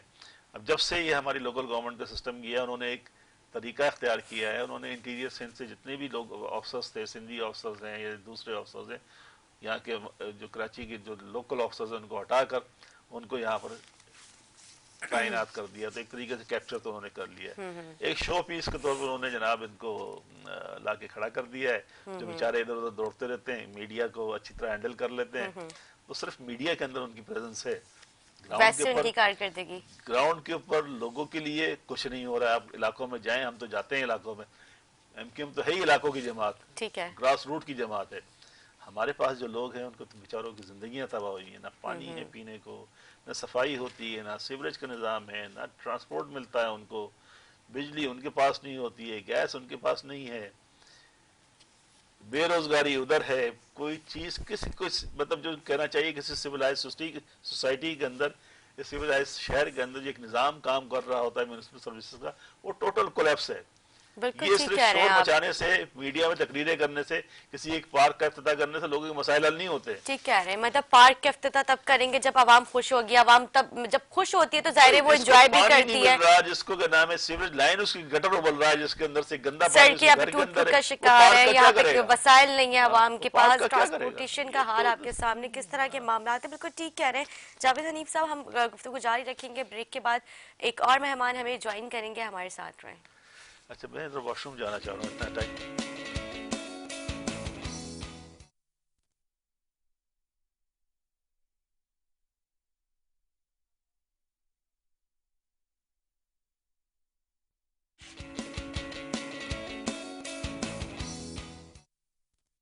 जी नाज़रीन, खुश आमदीद। ब्रेक से हाजिर हो चुके हैं, हमारे साथ स्टूडियो से ज्वाइन कर चुके हैं हमें पीपल्स पार्टी के सीनियर रहनुमा मुस्तफ़ा बलूच साहब। आपको खुश आमदीद कहूँगी। कैसे आप? खैरियत से? एमकिम पाकिस्तान से जावेद हनीफ साहब हमारे साथ ऑलरेडी मौजूद है। मुस्तफ़ा साहब, कराची में बढ़ते हुए मसाइल, पीपल्स पार्टी की क्या प्लानिंग है? किस तरह से पीपल्स पार्टी इन मसाइल को डील करेगी? देखें, पीपल्स पार्टी की यही प्लानिंग है कि कराची जितना आगे बढ़ेगा उतना ही पाकिस्तान आगे बढ़ेगा। तो हम कराची को प्रायोरिटी पे ले रहे हैं। जिस तरह आपने देखा कि बैरिस्टर मुर्तज़ा वहाब साहब डे नाइट आपको सड़कों पे नजर आ रहे हैं, पार्क्स पे जितने भी रेनोवेशंस के काम है, रोडों के कंस्ट्रक्शंस के काम है, हर चीज़ में ही इज़ वर्किंग 24/7। सही। और हमारा उनको लाने का मकसद ही यही था कि आप कराची को सीरियस लेंगे और कराची को एक प्रोग्रेसिव तरीके से आगे ले जाएंगे तो ही जो है वो आपका, क्योंकि कराची आपका फाइनेंशियल हब है। जितनी इकॉनमी पाकिस्तान की है वो कराची से ही चलती है। अगर कराची के लोग खुशहाल होंगे तो पूरा पाकिस्तान खुशहाल होगा। ऐसे ही है। तो कराची के लिए वी आर वेरी सीरियस। और आपने देखा NA 249 में हमें कामयाबी हासिल हुई, कराची से ही हासिल हुई, जो कि सीट हमारी कुछ वक्त पहले नहीं थी। Although my father contested from that seat और 60,000 वोट लिए थे उन्होंने 2008 में। तो सीट थी तो हमारी, बट छीनी गई हमसे। तो अब खैर वापस आ गई हमारे पास। NA 249 बल दिया। जी जी जी। तो ये पहले 240 था, फिर उसके बाद हल्का बंदी हो गया, कुछ चेंज हो गया इसमें। जी हाँ बिल्कुल। तो कहने का मकसद है कराची के लोग अब बाशऊर है। कराची के लोगों ने काफ़ी अरसे से देखा है कि कुछ चीज़ें थी जो उनके फेवर में नहीं जा रही थी। फिर उन्होंने एक वफाकी पार्टी को भी ऑप्शन दिया, उसने भी उनको मायूस कर दिया। तो अब घूम फिर के जाहिर है उनके पास ऑप्शन पीपल्स पार्टी ही रहेगी। अच्छा, कराची में 240 बसेस जो है पीपल्स पार्टी लेकर आ रही है, तो कराची में वो जो ग्रीन लाइन है उसका स्ट्रक्चर कंप्लीट नहीं हुआ। कराची की ट्रांसपोर्टेशन का हाल आपके सामने, अभी हम यही गुफ्तगू कर रहे थे जावेद साहब। तो ये जो 40 बसेस लेकर आ रहे हैं, तो ये किस तरह से कराची के रोड बर्दाश्त कर सकेंगे? नहीं, देखिए, कराची का ट्रांसपोर्ट का इशू तो एक जेन्युइन इशू है, उसको मिल के ही हल कर सकते हैं। और एक सूबे का अकेले का इसका डोमेन नहीं है, इसमें मतलब वफाकी किस तरह हुकूमत से को मिलके भी। हल करेंगे? मुत्तहदा को अपने साथ मिलाएंगे, नून लीग को मिलाएंगे, किस तरह से? नहीं, देखें, मुत्तहदा ऑब्वियसली कराची में उनका भी स्टेक है और हम जाहिर है उनको डिनाई नहीं कर सकते। तो हम तो यही चाहते हैं कि मिलके काम करें और किसी भी चीज़ में देखें कोलैबोरेटिवली। आप देखें जिस तरह जरदारी साहब की विजन रहा है, उन्होंने 2008 में हुकूमत बनाई तो उन्होंने सबको स्टेक होल्डर्स के साथ में लिया। तो यही होता है। और जिस तरह एलाइस को उन्होंने चलाया उस तरह तो तारीख में किसी ने नहीं चलाया। आज देखें ना आप, खान साहब की जो हुकूमत है तो इनकी पार्टी काफ़ी हद तक, खालिद मकबूल साहब की इंटरव्यू मैंने देखा तो उस पर वो मायूस थे, बिल्कुल। तो नहीं डिलीवर किया ना उन्होंने। तो बिल्कुल, आप बिल्कुल ठीक कह रहे हैं हनीफ साहब। मैंने भी मतलब जहाँ तक अभी जो मामलात हैं, मुझे देख कर लग रहा है क्या आइंदा आने वाले वक्त में मुत्तहदा वफाकी हुकूमत से हालात की अख्तियार करने वाली है? नहीं, टू अर्ली टू से लाइक दिस के जी अलीदगी इख्तियार करने वाली। हमारे रिजर्वेशंस हैं, हमारी प्रॉब्लम्स हैं और कोलिशन पार्टनर्स में चीज़ें चलती रहती हैं। ठीक है, जैसे पीपल्स पार्टी के साथ भी चलती रहती थी। पीपल्स पार्टी के साथ हमने बहुत मरतबा ज्वाइन किया, लेकिन कोई हमारा अच्छा एक्सपीरियंस नहीं है पीपल्स पार्टी के साथ। हमें मुख्तलिफ जो मौक़ों पर जो बहुत मायूस किया पीपल्स पार्टी ने और हमें छोड़ना पड़ा। आज ये कह रहे हैं कि कराची को हम क्या नाम है अच्छा बनाना चाह रहे हैं। पिछले 13 साल से गवर्नमेंट में है, इससे पहले भी बहुत अरसे गवर्नमेंट में रहे हैं। ये कराची का जो इन्होंने हशर किया है इसके अंदर, इस पिछले 13 साल के अंदर कराची के अंदर कोई इन्वेस्टमेंट नहीं की इन्होंने, किसी किस्म की इन्वेस्टमेंट नहीं है। कराची से खुद बता रहे हैं, कराची से रिसोर्सेज जो हैं वो फेडरल गवर्नमेंट को भी जाते हैं, कराची से रिसोर्सेज प्रोविंशियल गवर्नमेंट को भी जाते हैं। 70% कराची से जाता है फेडरल गवर्नमेंट को, 96% जाता है प्रोविंशियल गवर्नमेंट को, और 70% जो फेडरल गवर्नमेंट को जाता है उसमें से जो पैसे आते हैं 850 बिलियन रुपए, वो भी वही पैसा होता है जो कराची से जाता है, जो सिंध गवर्नमेंट को जाता है। सिंध गवर्नमेंट का बजट जो है 1300 बिलियन का होता है, इस साल से 1250 बिलियन का बजट है। डेवलपमेंट का जो है 300 साढ़े 300 बिलियन का बजट है। कराची के लिए क्या एलोकेशन है? 5 बिलियन 6 बिलियन ये कराची को अच्छा करने जा रहे हैं ये लोग। ठीक है जी। ये जो बसों की बात कर रही है 240 बिलियन 240 बसों की, जब ये आए थे कभी 1000 बसों की बात की, कभी 2000 बसों की बात की, कभी 500, ऑरेंज लाइन, कभी ऑरेंज लाइन की। क्या हुआ है? कुछ भी नहीं हुआ है। ठीक है। ये जो बहुत हमारे लिए पर मेहरबानी की है मुर्तजा वहाब को लाके, ये कहते हैं कि बड़ा आसान किया है कराची वालों के लिए, ये भी कराची को कैप्चर करने की कोशिश है। नीचे लेवल पे तो कैप्चर कर लिया इन्होंने, सारे डिप्टी कमिश्नर इनके, सारे एसपी इनके, सारी डीएमसी इनके कंट्रोल में, सारे केएमसी के लोअर ऑफिसर्स इनके कंट्रोल में। Now they are going to take over कि जी मेयर भी अपना लेके आए, ऊपर से बैठाएं इसके अंदर। This is an effort to capture Karachi. Karachi को ठीक करने की एफर्ट नहीं है।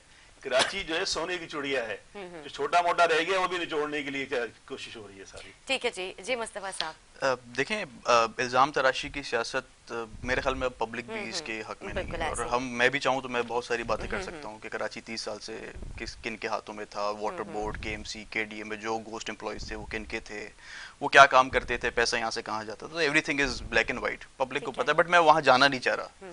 मैं चाह रहा हूँ आगे की बात करें हम आगे कराची के लिए थी कि माजी में किसने क्या किया, किसने क्या नहीं किया। पब्लिक इज द बेस्ट जज। इलेक्शन होते हैं, यही इलेक्शन में जो मैंडेट आएगा वही आपको बता देगा कि भी किसने परफॉर्मेंस दी, किसने नहीं दी है। तो आज देखें, कराची भी पाकिस्तान का हिस्सा है, तो कराची के लोग भी उसी माशी जो बहरान है, जो इस खान साहब की हुकूमत जिनके ये एलाइज हैं, उसी से गुजर रहा है। तो आज कराची के लोग यही परेशान है कि भाई आप आज भी उनका साथ दे रहे हैं। आज तो आप कम से कम लोगों का साथ दें। आज अगर चीनी, आटा, घी, हर चीज़ महंगी हो चुकी है, पेट्रोल महंगा हो चुका है, लोग पिस गए, मर गए इस माशी बहरान में।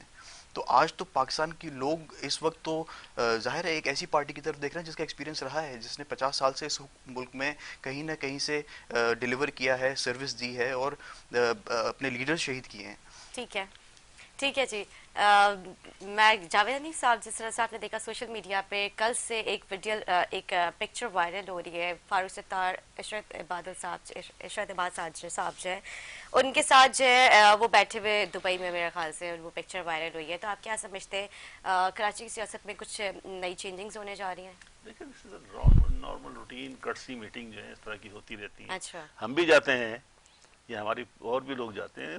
इशरत इबादत साहब हमारे दोस्त हैं, हमारी उनसे जान पहचान है, और अभी वो एमक्यूएम के अंदर ही हैं कि उन्होंने कभी अनाउंस नहीं किया कि एमक्यूएम से उनका ताल्लुक नहीं है। हम जाते हैं, हम भी मिलते हैं। अच्छा, इशरत इबादत साहब अभी एमक्यूएम का पार्ट ऑफ एमक्यूएम है। ठीक है, ओके। तो फारूक सत्तार गए, मिले हैं, और ये ख्वाहिशात का इज़हार तो सभी करते रहते हैं कि यदि मिल के बैठना चाहिए। पॉइंट ये है कि कराची के अंदर एक ही एमक्यूएम है, कोई ग्रुप नहीं है किसी किस्म का। कुछ इंडिविजुअल्स हैं जो अपने तौर पे अपने आप को प्रमोट करने के लिए काम करते रहते हैं। कुछ एस्टैब्लिशमेंट की है जिनके नाम है मैन्युफैक्चर्ड पार्टीज हैं, जिनको कभी भी इलेक्शन के अंदर मैंडेट नहीं मिला, कभी भी जिनको 500 वोट से ज़्यादा नहीं मिले। तो इस किस्म के बहुत सारे के नाम लोग एग्जिस्ट कर रहे हैं। तो ख्वाहिशात तो किसी की उस पर पाबंदी नहीं लगाई जा सकती है। तो एक तो ये कोई न्यूज़ नहीं है ये कि जी फारूक सत्तार वहाँ पे जाके मिल लिए, तो क्या हो गया मिल लिए।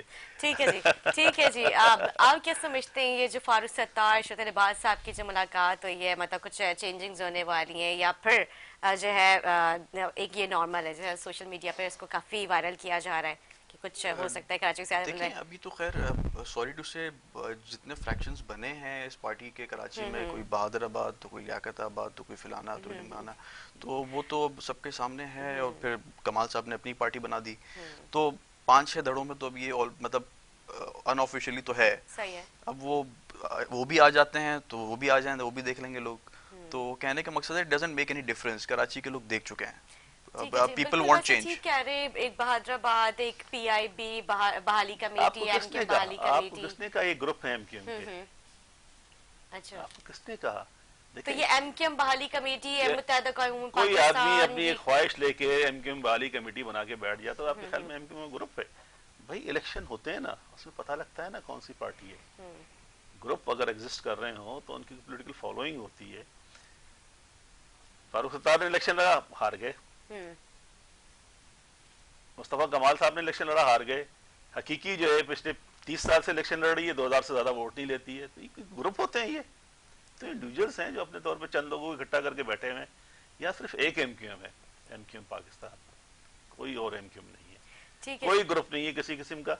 ये जैसे मैंने पहले आपको कहा था ना कि ये ख्वाहिशात हैं लोगों की, जो ग्रुप बना दें इसके अंदर, जो ग्रुप बनाने वाले हैं उन्होंने बनाए हैं, वही मीडिया के अंदर दे देते हैं कि बहादुराबाद ग्रुप, फला ग्रुप, किसी के कहने से ग्रुप तो नहीं अच्छा, बनता। ये कौन से ऐसे लोग हैं जो मीडिया में दे देते हैं बहादुराबाद ग्रुप और फला ग्रुप? ये होता है, आपको पता है, डिफरेंट का नाम है, वेस्टेड इंटरेस्ट के ग्रुप बैठे होते हैं जो इस किस्म के काम कर रहे होते हैं, मीडिया मैनेजमेंट कर रहे होते हैं, पार्टियों को बदनाम, पॉलिटिकल लीडरशिप को बदनाम करने के लिए बहुत सारी चीजें इस मुल्क के अंदर, आपको अंदाजा नहीं है कि अब सारी पॉलिटिकल लीडरशिप जो है उसको बदनाम करने के लिए लोग बैठे हुए हैं। कौन बदनाम नहीं है? नवाज शरीफ को ले लें, उसका क्या असर किया गया है, जरदारी साहब को देख लें, उनका क्या असर हुआ है, और इमरान खान के खिलाफ आजकल कैंपेन चल रही है। तो ये तो एक प्लान्ड एफर्ट होती है कि जो लोगों की लीडरशिप जो है उसको डिस्क्रेडिट कर दिया जाए, ताकि वो लोग जो है जिनका राब्ते नहीं होते हैं वो जब कैप्चर करें तो जो करें तो कोई मजामत करने वाला ना हो। ठीक है जी मुस्तफ़ा साहब, जिस तरह से आप देख रहे हैं पीडीएम का जलसा और जो है इस तरह से वफाक की हुकूमत की भी प्रेस कॉन्फ्रेंस, उनके जो नुमाइंदा, उनके रहनुमा जो सीनियर, वो भी आए रोज़ आके अपनी अपनी प्रेस कॉन्फ्रेंस कर रहे होते हैं और मतलब तनकीद पे तनकीद और यही सारे मामला चल रहे हैं। पीडीएम का अभी जैसा आपके सामने किस तरह से वो लोग महंगाई के खिलाफ आवाज़ उठा रहे हैं, तो क्या आप समझते हैं अभी जो मौजूदा सूरत हाल चल रही है इस पर वफाकी हुकूमत को कोई फ़र्क पड़ने वाला है? क्योंकि सारी जमातें तकरीबन इकट्ठे हो चुकी हैं, एक साथ हो चुकी हैं, और वो एक जो है एक मेरे ख्याल से पीपल्स पार्टी भी अपने आइंदा कुछ दिनों में एक जलसा करने जा रही है महंगाई के खिलाफ, तो कैसे वफाकी हुकूमत पर कोई फ़र्क पड़ सकता है? देखिए नेहा, अगर आप पब्लिक की पल्स के साथ कनेक्ट रहेंगे, पब्लिक की नुमाइंदगी करेंगे, जो पब्लिक जिससे से गुजर रही है उसको रिफ्लेक्ट करेंगे ऊपर, तो पब्लिक आपके साथ होगी। बिल्कुल। आप देखें बिलावल साहब ने एक कॉल दी थी और कराची से जो है ना खैबर तक और ग्वादर से गिलगित तक जो है ना लोग निकले अक्रॉस द बोर्ड। हाँ, मीडिया ने शायद उस तरह नहीं दिखाया हो, लेकिन लोग निकले हैं। क्यों निकले हैं? क्योंकि उन्होंने पब्लिक की बात की है कि पब्लिक की जो महंगाई से जो परेशान है उसकी बात की, लोग निकले। आज अगर आप देखें तो इन्होंने एक ज्वाइंट सेशन बुलाया था और बिल पास करना चाह रहे थे ईवीएम के ऊपर। तो ईवीएम के ऊपर बिल पास करना चाह रहे थे, इनके नंबर पूरे नहीं हुए। अब हालात वो वाले इनके रहे नहीं, इनके एलाइज भी इनके साथ नहीं है। एमक्यूएम ने भी इस चीज़ से माजरत कर ली और काफ लीग ने भी माजरत कर ली कि भाई ये तो आपने हमसे डिस्कस ही नहीं किया था। बगैर डिस्कस किए एलाइज से अब जो है ना एक बिल लेके आ रहे हैं और एक्सपेक्ट कर रहे हैं कि वो वोट देंगे। ये तो रही एलाइज की बात। जो इनके अपने लोग हैं 20-25 वो कह रहे हैं हम वोट नहीं देंगे, तो उनको कॉल ऑफ करना पड़ा वो सेशन। तो ये इटसेल्फ एक हुकूमत की हार है कि वो एक बिल नहीं ला सक रही। और पीडीएम को तो आप देखें ना, पीडीएम इस वक्त पीडीएम है और साथ पीपल्स पार्टी जो है एक ऑपोजिशन के उस पर इमर्ज कर रही है और they can't handle it, PTI can not handle it. और जिस तरह सेशन वो कॉल ऑफ कर गए और खान साहब जिस तरह घबराए फिर रहे हैं, 11 घंटे उन्होंने अपने एमएनए से मुलाकात की है, पार्लियामेंटेरियन से। आप देखें जो टाइम नहीं दे रहा था किसी को। बिल्कुल ठीक कह रहे हैं। अच्छा, सुनने में आ रहे जराए से मतलब हमें भी इस चीज़ के अभी पता चला है कि पेट्रोल की कीमतों फिर से इजाफा कर रहे हैं। तो ये आए रोज़ इस तरह की पेट्रोल की समरी दे दी जाती है, आवाम के ऊपर फिर से बोझ डाल दिया जाता है, ये क्यों? मतलब आप लोग तो इत्तेहादी है ना, आप लोग भी तो इसके ऊपर आवाज़ उठाए। हम तो बहुत आवाज़ उठाई है पेट्रोलियम की, हमने कभी सपोर्ट नहीं किया है इसके अंदर। लेकिन सिर्फ फेडरल गवर्नमेंट ही जिम्मेदार नहीं है, प्रोविंशियल गवर्नमेंट्स भी जिम्मेदार हैं इसके अंदर। पेट्रोल की कीमत में प्रोविंशियल गवर्नमेंट जो है मुजाहरे करके अपनी जिम्मेदारी जो है उससे शक नहीं कर सकती कि जी देखिए दो निज़ाम जो किस तरह से चलता है। अगर प्राइस कंट्रोल का निज़ाम को आप देखें ना, एक सप्लाई लेवल होती है जो फेडरल गवर्नमेंट की होती है, उसके अंदर जो रेगुलेशन होती है, जो प्रॉफिटेरिंग होर्डिंग एक्ट है, प्राइस कंट्रोल है, प्रोविंशियल गवर्नमेंट के पास है। लेकिन पेट्रोल की कीमतों में तो देखिए पेट्रोल की कीमतों में इजाफा होता है, लेकिन ये कि अगर चीनी की होर्डिंग हो रही है, गंदम की होर्डिंग हो रही है, सब्जियां जो हैं वो होर्ड की जा रही हैं, दालें होर्डिंग की जा रही हैं, ये प्रोविंशियल गवर्नमेंट की रिस्पॉन्सिबिलिटी है। इनकी प्राइसेस मुकर्रर करना, इनके प्राइस कंट्रोल बनाना, इनका ये प्रोविंशियल गवर्नमेंट की रिस्पॉन्सिबिलिटी। तो ये कहना है कि सिर्फ फेडरल गवर्नमेंट जिम्मेदार है, ऐसा नहीं है, दोनों जिम्मेदार है। फेडरल गवर्नमेंट भी जिम्मेदार है, प्रोविंशियल गवर्नमेंट भी जिम्मेदार है। तो हम तो समझते हैं कि इन दोनों की जिम्मेदारी है और दोनों ही फेल हो गए हैं इसके अंदर। फेडरल गवर्नमेंट भी फेल हुई है और ये भी फेल हुई है। फेडरल गवर्नमेंट तो फिर भी इस चीज़ के पीछे छुप जाती है कि जी पेट्रोलियम प्राइस जो है इंटरनेशनल बढ़ गई हैं तो हमें पास ऑन करना है उसके अंदर। लेकिन इस चीज़ का क्या है कि आप गंदम जो है आपके पास गोदामों में रखी हुई है और आप निकालते नहीं है। चीनी की क्रशिंग आपने शुरू करनी है, आप चीनी की क्रशिंग शुरू नहीं करते। फिर लोग जो स्टोर करके गोदामों में बंद कर दिया है उसको आप जाके छापे मार के निकालते नहीं है। आप सस्ते बाजार नहीं लगाते, आप प्राइसेस मुकर्रर नहीं करते, प्राइस कंट्रोल मैजिस्ट्रेट नहीं निकलते। ये निजाम तो सारा प्रोविंशियल गवर्नमेंट के पास है ना सारा। तो ये कहना है कि सिर्फ फेडरल गवर्नमेंट जिम्मेदार है, मुनासिब नहीं है। वो यकीनन जिम्मेदार है, लेकिन ये भी इतने ही जिम्मेदार है। ठीक है जी, जी मुस्तफा। देखें, इस पे इन्होंने खुद ही अपनी बात में जो प्रोविंशियल गवर्नमेंट पे कहा है कि वो भी जिम्मेदार हैं, तो प्रोविंशियल गवर्नमेंट तो केपीके और पंजाब की पीटीआई की हैं, तो चीनी का बहरान तो वहाँ पे भी है, महंगाई तो वहाँ पे भी है। तो कहने का मकसद है कि as a federal government and as a provincial government अगर पीटीआई खुद मैनेज नहीं कर पा रही तो उनको एक्सेप्ट करना चाहिए कि वो महंगाई को नहीं सही तरीके से, बल्कि महंगाई लाने में उनका बहुत बड़ा रोल रहा है। एक गाड़ी 25 लाख की थी, आज वो 35 लाख की बिक रही है। आप देखें ना, मतलब हर सेक्टर, गरीब तो गरीब, अमीर भी पिस गया इस दफा। सही बात है। तो इस वक्त तो कोई बंदा भी जो है वो बचा नहीं है इस महंगाई से।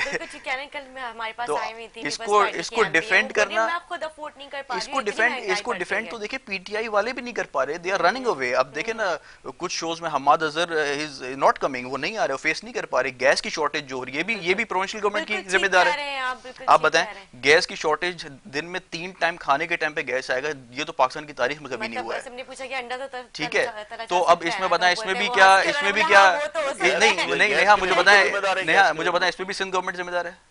गैस की शॉर्टेज है, जहाँ सिंध गवर्नमेंट जिम्मेदार है वहाँ सिंध नहीं। देखिए इस वक्त जहाँ फेडरल गवर्नमेंट जिम्मेदार है, फेडरल गवर्नमेंट जिम्मेदार है। इस वक्त लेट्स बी ऑनेस्ट, वो लेनी चाहिए। लेट्स बी ऑनेस्ट, जहां महंगाई और जहां इन्फ्लेशन की 4 फाइनेंस मिनिस्टर्स चेंज किए, हमने तो नहीं किए ना, इन्होंने किए ना। तो जहां ब्लेम बनता है वहां डालें। ठीक है जी, गुफ्तगू जारी रखेंगे। जावेद साहब, आप हमारे नाज़रीन को क्या पैगाम देना चाहेंगे? देखिए, ये शहर बहुत खूबसूरत शहर है। इस शहर को जो है लोगों को चाहिए कि ओन करें इस शहर को, और इस शहर की तरक्की के लिए अपना अपना हिस्सा डालें इसके अंदर। आम तौर पे हमारे यहाँ हो ये रहा है कि जी आम आदमी जो है उसने अपने आप को डिटैच कर लिया है इस शहर से। रीज़न बीइंग ये कि जो यहाँ पे हुक्मरान हैं उनकी अटैचमेंट नहीं है शहर के लोगों के साथ। हुक्मरान बाहर से आके यहाँ पे मुसल्लत हुए हैं, तो लोग अपने आप को उनके साथ अटैच महसूस नहीं करते। इन शहर के लोगों का इस मुल्क, इस कराची के शहर की तरक्की के लिए उनका कोई रोल नहीं है। जो इंस्टीट्यूशनल सेटअप्स हैं, लोकल गवर्नमेंट का निज़ाम हो या दूसरे निज़ाम हो, वो उसके साथ उनकी पार्टिसिपेशन उसके अंदर नहीं है। ना इस शहर के लोगों को यहाँ की ब्यूरोक्रेसी ने जो है उसके अंदर उनका हिस्सा है। बाहर पुलिस वाला यहाँ खड़ा होता है तो वो भी बाहर से है, डिप्टी कमिश्नर हो, पटवारी हो, असिस्टेंट कमिश्नर हो, वो भी बाहर से आया हुआ है। तो वो जो एक लिंकेजेस होने चाहिए आम लोगों के, शहर के लोगों के और हुक्मरानों के साथ, वो एग्जिस्ट नहीं कर रहे हैं। ठीक है, इसकी वजह से है कि लोगों ने अपने आप को डिटैच कर लिया है। मेरा पैगाम उनसे ये है कि ये शहर आपका है। इन तमाम मुश्किलों के बावजूद, इन तमाम चीज़ों के बावजूद आपने इस शहर को ऑन करना है। आप इस शहर को ऑन करेंगे, आप आगे बढ़ेंगे, आप रेजिस्ट करेंगे। ये जो कॉलोनियल सिस्टम इस शहर के अंदर आ गया है, इसको रेजिस्ट करना भी इस शहर को जिम्मेदारी, लोगों की जिम्मेदारी है। वो इसको रेजिस्ट करेंगे और अपने हकूक के लिए जद्दोजहद करेंगे, लड़ाई लड़ेंगे, तब वो अपने शहर को बना सकते हैं। घर बैठकर सिर्फ बातें करके वो शहर को नहीं बनाएंगे। उनको जागना है, उनको उठना है, उनको बाहर आना है, उनको मुकाबला करना है फस्ताई ताकतों के साथ, और मुकाबला करने के बाद अपने शहर को बनाना है। It is their responsibility. मेरी उनसे दरख्वास्त ये कि जागें, निकलें, मुकाबला करें और शहर को बनाएं। ठीक है, बहुत शुक्रिया हनी साहब, आपने अपना कीमती वक्त दिया। नाज़रीन, छोटा सा वक्फा लेते हैं, वक्फे के बाद एक और मेहमान के साथ हाजिर होंगे, हमारे साथ रहें।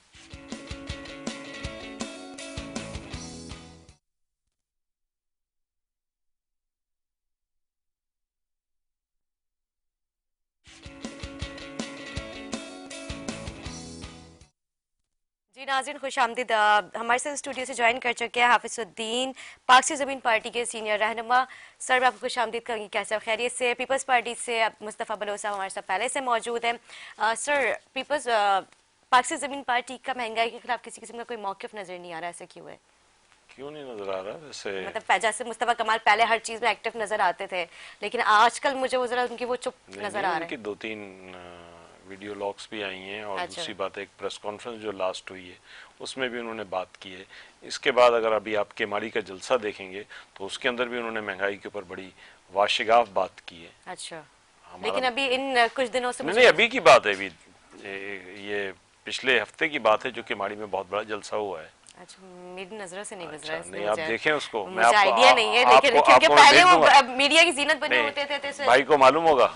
अच्छा नहीं, मैं भेज दूंगा आपको, वो भेज दूंगा, क्लिप अच्छा भेज दूंगा अच्छा, उसको। चलिए ठीक है, हो सकता है हो तो, लेकिन अभी आजकल जिस तरह से महंगाई के खिलाफ दीगर जमातें अपना अपना रोल अदा कर रही नहीं हैं, नहीं, हम भी प्रोटेस्ट पूरी कर रही तरह हैं, से ये एहतजाज रोल, कर रही है, पीटीएम जो है एक यूनिट पे आके सब मतलब जमा हो गए, तो इस तरह से मुझे पाक से नहीं ज़मीन आप पार्टी देखें कि पाक सरजमीन पार्टी ने उससे पहले पूरी कराची डिस्ट्रिक्ट सेंट्रल में एहतजाजी रैली निकाली थी, और बड़ी मतलब फोर्सफुल रैली थी। वो सब इसी यही इश्यूज थे, महंगाई और सूबे सिंध के साथ, ख़ास तौर पे कराची के साथ जो ज़्यादतियाँ हो रही हैं, इसके ऊपर हम मुस्तकिल एहतजाज कर रहे हैं। वो एहतजाज था। उसके बाद केमाड़ी के अंदर बहुत बड़ा जलसा हुआ, आप उसकी क्लिप्स देखें, मैं आपको दूंगा। मैं तो हैरान हूँ कि आप तक पहुंचा कैसे नहीं, लेकिन मैं फ़ौरन इसकी कोशिश करूंगा कि आपको भी अभी इसी प्रोग्राम के जरूर बाद जरूर आपको मैं जरूर आप मुझे भेज दूंगा। दिखाइएगा प्रोग्राम के बाद। हाँ, ठीक है जी। तो ऐसा है कि हम ऑन बोर्ड हैं इन तमाम इश्यूज़ पे, क्योंकि ये तो पब्लिक के इश्यूज़ हैं। इन तमाम चीज़ों से हट के देखें, ये दोनों पार्टियां जो हुक्मरान पार्टियां हैं, पाकिस्तान पीपल्स पार्टी और पीटीआई, दोनों इस बात की कुल्ली जिम्मेदार हैं ठीक है। कि जिस किस्म के हालात मुल्क में पैदा हो रहे हैं, इसकी पूरी तरह से जिम्मेदारी इनके ऊपर आयद होती है। ये नेशनल फाइनेंस कमीशन में बैठे हुए हैं, ये ईसीसी में बैठे हुए हैं, ये बैठे हुए हैं हुकूमत के अंदर, सिंध के अंदर, इनको बजट वाफर बजट मिल रहा है। इसके बाद नजर नहीं आता कि इकदाम क्या कर रहे हैं। चले, मैं कहता हूं कुछ ना कर रहा हूं, गंदम और चीनी के ऊपर तो ये कुछ ना कुछ कर सकते थे सिंध के अंदर। इन्होंने क्या किया? उसको सब्सिडाइज करते, उसको तरीके से लोगों तक पहुंचाते। ये बड़ी मतलब मैं समझता हूं कि हैरतनाक बात है कि पीपल्स पार्टी की गवर्नमेंट का फेलियर इसमें पूरी तरह से नजर आता है। तो इन चीजों के ऊपर हमें भी गौर करना चाहिए, और इसकी अपोजिशन का काम ही है कि वो निशानदेही करें, प्रॉपर निशानदेही करें कि ये यहाँ ये हो रहा है। ठीक है जी, पीपल्स पार्टी का फेलियर नजर आता है, लेकिन वफाक देखिए, वफाक का तो मैं बताऊं, वो तो बोलने की जरूरत ही नहीं है। वफाक तो टोटली बेसिकली रिस्पॉन्सिबल इसी चीज का है। उसकी जो मतलब वो तो सबसे बड़ी उनकी तो नाअहली है। मैं समझता हूँ नाअहली है। पीपल्स पार्टी की गवर्नमेंट यहाँ पे जो है वो तो करप्शन, उसके ऊपर तो बेसिकली करप्शन का बुनियादी इल्जाम आता है, और उसके बाद फैसिलिटेट नहीं कर रहे हैं वो इख्तलाफ बराए इख्तलाफ के अंदर फंसे हुए हैं, इख्तलाफ बराए इख्तलाफ में फंसे हुए हैं। वो पीटीआई के को नीचे दिखाने के लिए अगर ऐसी पॉलिसीज ला रहे हैं जिससे लोगों को फायदा ना पहुंचे, तो उसके बाद उनको उनकी जवाबदेही है ना। सही। ठीक है जी। मुर्तज़ा वहाब की प्रेस कॉन्फ्रेंस तो आपने देखी होगी, 240 बसेस लेकर आ रहे हैं। जिस तरह इससे पहले भी ऐलानात किए गए थे, बातें दावे आपके सामने ही है, तो क्या ये भी सिर्फ प्रेस कॉन्फ्रेंस की जीनत बनी रहेगी या फिर इसके ऊपर कुछ इम्प्लीमेंट होगा? ये ले भी आए 13 साल के अंदर। आप सोचें, 13 साल 14 साल हुकूमत हो गई है इनकी, अगर 240 बसें ला रहे हैं तो इनको तो शर्म आनी चाहिए। पब्लिक ट्रांसपोर्ट, आप सोचें कि कराची से 68% जा रहा है फेडरल गवर्नमेंट को, टैक्सेस जा रहे हैं, और अराउंड 90% टैक्सेस सिंध गवर्नमेंट को जो मिल रहे हैं वो कराची से मिल रहे हैं। कराची को आप पब्लिक ट्रांसपोर्ट नहीं दे सकते? ये कौन सा इंसाफ है इस शहर के साथ? और दावा करते हैं कि हम ये कर रहे हैं, हम वो कर रहे हैं, मुस्तकिली इतने दावे ठीक कह रहे हैं आप हाफिज साहब। ये तो बुनियादी सहूलियात है, पानी, ट्रांसपोर्ट, गैस, बिजली, मतलब तो सिंध में साफ सड़कें, तो मतलब आप बड़ी मुस्कुरा रहे हैं क्योंकि जाहिर सी बात है आप लोगों की बातें हो रही है यहाँ पे, तो ये सारी तो बुनियादी सहूलियात हैं। तो ये मतलब पीपल्स पार्टी वैसे अपना क्यों नहीं इस चीज में किरदार अदा करती है? मुझे तो ये डर लग रहा है कि कहीं ये पाकिस्तान मैच जो हारा है, ये भी इल्जाम हम पे ना आ जाए कि ये भी पीपल्स पार्टी की वजह से हुआ है। नहीं, ये तो बेचारे, आपको पता है कि हसन अली के ऊपर ही कहा जा रहा है, ये तो सोशल मीडिया पे सबको पता है। देखें बात ये है, लेकिन बेचारे उनकी भी एफर्ट्स रही हैं, ऐसी बात नहीं है। के साथ हमारी पूरी हमदर्दी है। तीसरी दफा लॉन्च हो रहे हैं, ठीक है, और तीसरी दफा भी उनको हम लोग को खातिर खा कोई, आपने भी जैसे कहा कि आपने भी नहीं देखा कि क्या उनका प्रोटेस्ट था। तो कहने का मकसद है कि पब्लिक नोज, वो जिनके साथ थे उनके साथ नहीं रहे, फिर उनके बाद जो है वो आज मुस्तफा कमाल का इशू नहीं है, आप इश्यूज पे बात करें। मुस्तफा कमाल की शख्सियत की बात ना करें। मैं कह रहा हूँ आप इश्यूज पे बात करें ना, जो इश्यूज मैंने उठाए, इन्होंने उठाए, उन इश्यूज का जवाब दें। क्यों बात ना करें? That is important. कोई देखिए, नहीं आप मैंने कहा बिलावल के बारे में कोई बात बोली, मैंने आपके चीफ मिनिस्टर का नाम लिया, नहीं लिया। I am telling you one thing, मेरी आप बातों का जवाब दें कि आपने बुनियादी जरूरियात जो इस शहर की हैं या इस सूबे की हैं, उसके लिए क्या किया? अच्छा, हमने आप उसका जवाब दें। जवाब आपको मैं इनके लीडर की बात नहीं कर रहा, उनका नाम नहीं ले रहा। ठीक है। नाम ले आप, मैं नहीं ले रहा। चले मैं आपकी फला साहब करके बोल दें। नहीं, फला साहब भी नहीं, जैसे भी आपको बेहतर फला लगे। साहब भी नहीं, मैं आपसे सिर्फ ये कह रहा हूँ हम इश्यूज पे बात कर रहे ठीक हैं। हमारी बड़ी सॉरी, जी। I am sorry to interfere you, मतलब देखें असल में बात ये है कि हमारी बदकिस्मती ये है कि हम इश्यूज से हट के बात करते हैं, हम शख्सियत को पकड़ लेते हैं। भाई शख्सियत तो कोई कामिल है ही नहीं ना, आप उसको मुकम्मल करार ही नहीं दे सकते किसी भी शख्सियत को, ठीक है समझे जी। ना? लेकिन आप मेरी मेहरबानी फरमा के मैं तो आपसे दरखास्त करूंगा कि बराए मेहरबानी आप इश्यूज के ऊपर बात करें और इश्यूज की तरफ जाएं कि अब जी। किसी की जात की तो मैं भी बोल सकता हूँ। ठीक है, मुझे उनको भी मौका देंगे मौका तो देते मैं हैं जी। हाँ, जरूर चलें, बात बिस्मिल्लाह करूंगा। करें आप। सॉरी, देखें बात ये है कि मैं सिर्फ एक सिंपल सी एग्जांपल देता हूँ कि आप NA 249 की मिसाल ले लेना, छठे नंबर पे आए थे। बिल्कुल। देखें पब्लिक ने रिजेक्ट किया ना, और दूसरी दफा रिजेक्ट किया, एक जनरल इलेक्शन में रिजेक्ट किया, फिर उनको बाई इलेक्शन में रिजेक्ट किया। क्यों रिजेक्ट कर रहे हैं लोग? पब्लिक इज द बेस्ट जज। अगर public is rejecting you, you should accept it. अगर पब्लिक पीपल्स पार्टी को जितवा रही है, इसी कराची से जितवा रही है, तो एक्सेप्ट करें आप इस बात को।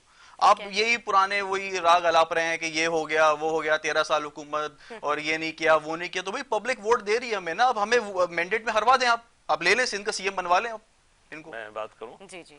देखिए ये तो सारी जो बात कर रहे हैं, अगर फर्ज कीजिए मैं कहूँगा अभी इल्ज़ामात शुरू हो जाएंगे और हम मेन इशू से हट जाएंगे। मसला ये है कि ये जो इल्ज़ामात हैं, जो बातचीत है, ये सारी की सारी इंजीनियरिंग है विच इज़ इम्प्लीमेंटेड देयर। मैं खुद उस हलके के अंदर मौजूद था पूरा दिन पूरा रात, और तमाम सर्वेस आप उठा लीजिए, अगर उस हलके की बात ये करते हैं, कहते हैं उससे मैंडेट मिल गया इनको, उससे इनको इस मुल्क का मैंडेट मिल गया ये समझते हैं, तो मैं समझता हूँ कि उठा के देखिए तमाम surveys prior to election Peoples Party का कहीं नाम ही नहीं था। अच्छा। मुस्तफा कमाल का नाम था या PMLN का नाम था, लेकिन बात यह है कि ये सारी की सारी इंजीनियरिंग हुई है वहां पे भी। और देखें हम इस इंजीनियरिंग के बावजूद ये समझते हैं कि जमहूरियत बेहतरीन तरीक़े कार है हुकूमत का, हम उसके मुताबिक चल रहे हैं। फर्ज कर लीजिए कि इलेक्शन में हम उससे मुतमईन भी नहीं है, फिर भी हम कह रहे हैं कि आपको मौका मिला है, आप परफॉर्म करें, आप परफॉर्म करें। क्या परफॉर्मेंस है आपकी, आप बताइए performance. I am talking about the performance. मैं ये बात नहीं कर रहा कि ये जीत गया वो हार गया, यूं हो गया और यूं हो गया, तीसरा मौका हो गया, चौथा मौका हो गया, 5वें नंबर पे आ गए, 6ठे नंबर पे आ गए। ये इशू नहीं है लोगों का। इशू ये है आज का कि उसकी गाड़ी में जब पेट्रोल पड़ रहा है तो उसकी जान निकल रही है, उसकी मोटरसाइकिल में जब पेट्रोल पकड़ रहा है तो उसकी जान निकल रही है। आज का मसला ये है कि जब वो जाके बाजार के अंदर ग्रोसरी खरीद रहा है तो उसकी तनख्वाह इस काबिल नहीं है। आप बताएं कि आपकी हुकूमत यहाँ पे पिछले 10-12 साल के अंदर 10,242 अरब रुपए इनको NFC से मिले हैं डायरेक्ट। आप बताएं वो पैसा कहाँ गया, कहाँ खर्च किया? ये वही माइंडसेट है जैसे खान साहब का था, इतने हजार अरब मियाँ साहब आपने खा लिए, मियाँ साहब हिसाब दो, क्या निकला? इनकी बात देखिए एक बात सुनिए, मैं आपको एक बात सुनिए, नहीं देखिए मैं आपको सॉरी टू से मैं आपसे फिर से ये कह रहा हूँ कि आप अब उधर जाकर इमरान खान का नाम पकड़ रहे हैं, I have all the right to say. You cannot dictate me. I have all the right to say. मेरी बात का जवाब दें, आपने इन इश्यूज पे क्या किया? देखिए मैं आपके सवालों के जवाब देने नहीं आया हूँ। अच्छा, मैं होस्ट बैठी है, मैं उनके सवालों के जवाब दे रहा हूँ। बात यह है कि आप ये बड़े बड़े दावे, ये बड़े बड़े फिगर्स देना, इन चीजों से बाहर निकले। आप अगर सोच रहे हैं आपको किसी ने गलत डायरेक्शन दे दिया है कि आप यहाँ सिंध में आप जो है ना वो पीपल्स पार्टी को अटैक करेंगे तो आपको अगला कोई रिवॉर्ड मिलेगा, ऐसा नहीं होने वाला है। आपको अगर वाकई में अवामी इशूज की दर्द है, आप इस्लामाबाद में आए, आप वहां हमारा साथ दें, क्योंकि आपको अपनी फिक्र है, आपको आवाम की फिक्र है ही नहीं। आपको ये फर्क ही नहीं पड़ा, पेट्रोल महंगा हो रहा है, भाई पेट्रोल वफाकी हुकूमत ने महंगा किया, हमने नहीं किया है। आए ना PDM का साथ दें, पीपल्स पार्टी का साथ दें वफाक में। आप वहां नहीं जा रहे क्योंकि आपको कुछ इशारे मिले हैं, फिर आप उनकी उस पर चल रहे हैं, तो रिजल्ट तो आपको फिर वही आएगा। कराची के लोग बाशऊर लोग हैं, कराची के लोग समझदार लोग हैं, कराची के लोगों को पता है कि कराची के साथ क्या हुआ है और कराची के साथ जिन्होंने किया है उन्हीं का एक फैक्शन है ना ये। लेकिन एक चीज से मैं भी इनके इत्तेफाक करूंगी मुस्तफा, जिस तरह इन्होंने कहा कि 13 साल की हुकूमत है, 13 साल की कारकर्दगी है पीपल्स पार्टी के, मतलब सिंध में तो आप लोग कम से कम अशिया खुर्दनोश के ऊपर जो है कंट्रोल कर सकते थे। देखें बात यह है कि आप हर चीज का इल्जाम अगर ये कर दें कि भाई महंगाई है, लेकिन सूबाई हुकूमत, अच्छा सूबाई हुकूमत भी सिर्फ सिंध, पंजाब में भी कीमतें बढ़ी हैं, चीनी की, आटे की, केपी में भी बढ़ी हैं, लेकिन उसका कोई जिक्र नहीं होगा, वो पाकिस्तान के जैसे कोई पार्टी नहीं है। आप देखें, आप इस तरह एक टारगेट ना करें एक गवर्नमेंट को। अगर एक गवर्नमेंट 13 साल से है तो पब्लिक ने मैंडेट दिया है भाई, आपने नहीं दिया है। और 13 साल में जितना 13 साल में तो कहता हूँ 30 साल से इस कराची, शहर कराची को जिस तरह एक पार्टी ने लूटा है, खसूटा है, उसी से एक फैक्शन निकल के आया है। तो आज अगर वो उससे अपने आप को बरी जुमा नहीं कर सकते कि ठीक है भाई हम अब उसका हिस्सा नहीं रहे तो हम उस पर, you have to own it. आप थे उसका पार्ट एंड पार्सल। यहाँ से जो कुछ चीजें हुई हैं, जो पैसा यहाँ से बाहर गया है, उसमें सॉरी टू से कुछ लोग इन्वॉल्व थे।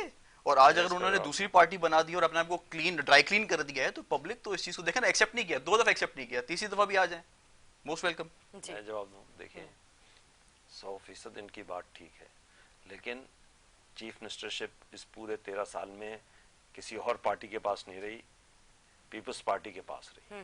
मतलब कप्तान वही थे, खेल की हार और जीत उन्होंने उन लोगों को उस वक्त पकड़ा क्यों नहीं, पहली बात तो ये।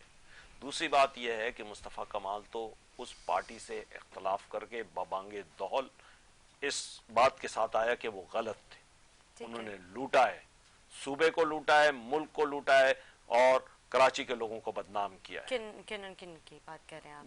मैं एमक्यूएम की बात कर रहा हूं। लेकिन वो माजी में तो वो भी उसी का हिस्सा थे। वही मैं कह रहा हूं आपको कि मुस्तफ़ा कमाल ने तो ये ऐलान किया ना इस बात का, जिस वक्त उसने उनसे उनके खिलाफ वो खड़ा हुआ है, तो वो उसने ये ऐलान किया कि भाई ये गलत थे, उनको डिसोन किया। ये तो आप समझ लें कि अगर इस किस्म की तारीख निकालने लगे तो भट्टो साहब फिर अयूब खान के साथ थे, ठीक है ना, फिर नवाज शरीफ साहब ज़िया-उल-हक के साथ थे। अगर इस तारीख के अंदर हम चले जाएंगे तो एक ये लंबी तारीख है।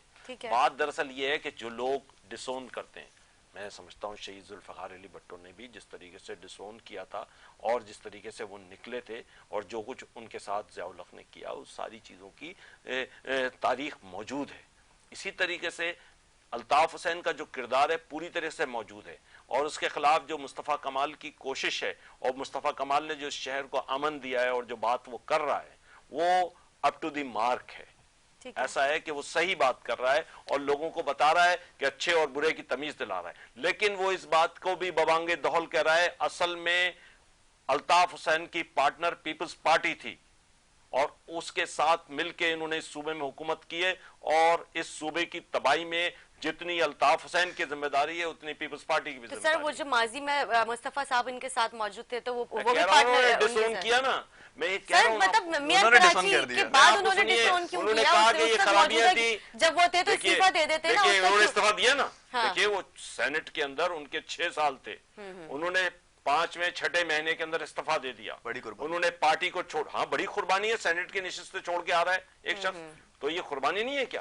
वो छोड़ के फिर वो मुल्क से बाहर चला गया 2013 के अंदर, उसके बाद 2016 में वापस आया, मार्च 2016 के अंदर, और उसके बाद उसने वो प्रेस कॉन्फ्रेंस की और उसके कराची के अंदर जहां पे 23-23, 24-24 रुपए लोग रोजाना कत्ल हो रहे थे, उस दौर के अंदर वो पीपल्स पार्टी की गवर्नमेंट का दौर था, लॉ एंड ऑर्डर की जो सिचुएशन थी सबके सामने थी। अल्ताफ हुसैन ने कोर इशू को, अल्ताफ हुसैन के खिलाफ कोर इशू को एड्रेस किया मुस्तफ़ा कमाल ने, और मुस्तफ़ा कमाल ने लोगों को सही सूरत हाल बताई कि क्या हो रहा था। इन चीजों को समझने की जरूरत है, अप्रिशिएट करने की जरूरत है, मुखालिफत बराए मुखालिफत नहीं करनी चाहिए।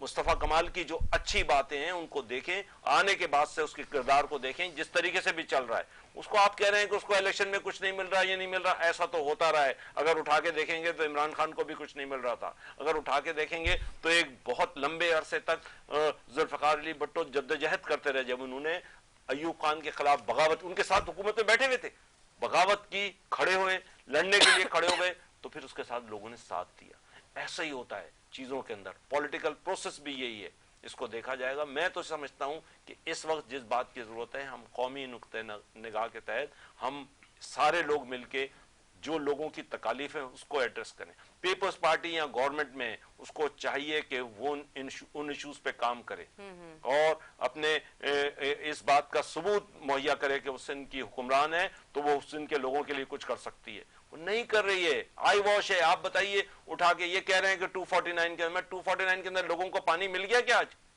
वहां पे पानी का सबसे बड़ा मसला है। मैं चैलेंज करता हूं कि आए बताएं, वहां पे 40 हाइडेंट्स चल रहे हैं, बताएं ना, जवाब दें। नहीं, कादिर साहब मेरे पास आए थे, उन्होंने कहा था कि अब मामला बेहतर की तरफ जा रहे हैं, लेकिन अभी भी मेरे ख्याल से मामला उस तरह तक बेहतर नहीं हो सके। 30 साल का गंध है, वक्त लगेगा।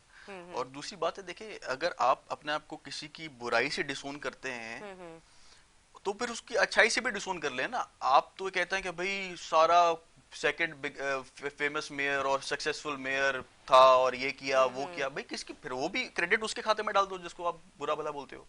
मतलब जो अच्छा है वो हमारा है, मीठा मीठा हप हप, कड़वा कड़वा थुथु। ये देखिए, ये नहीं चलना, ये पब्लिक लाइक नहीं करती इस चीज को। I think he is rejected because of this.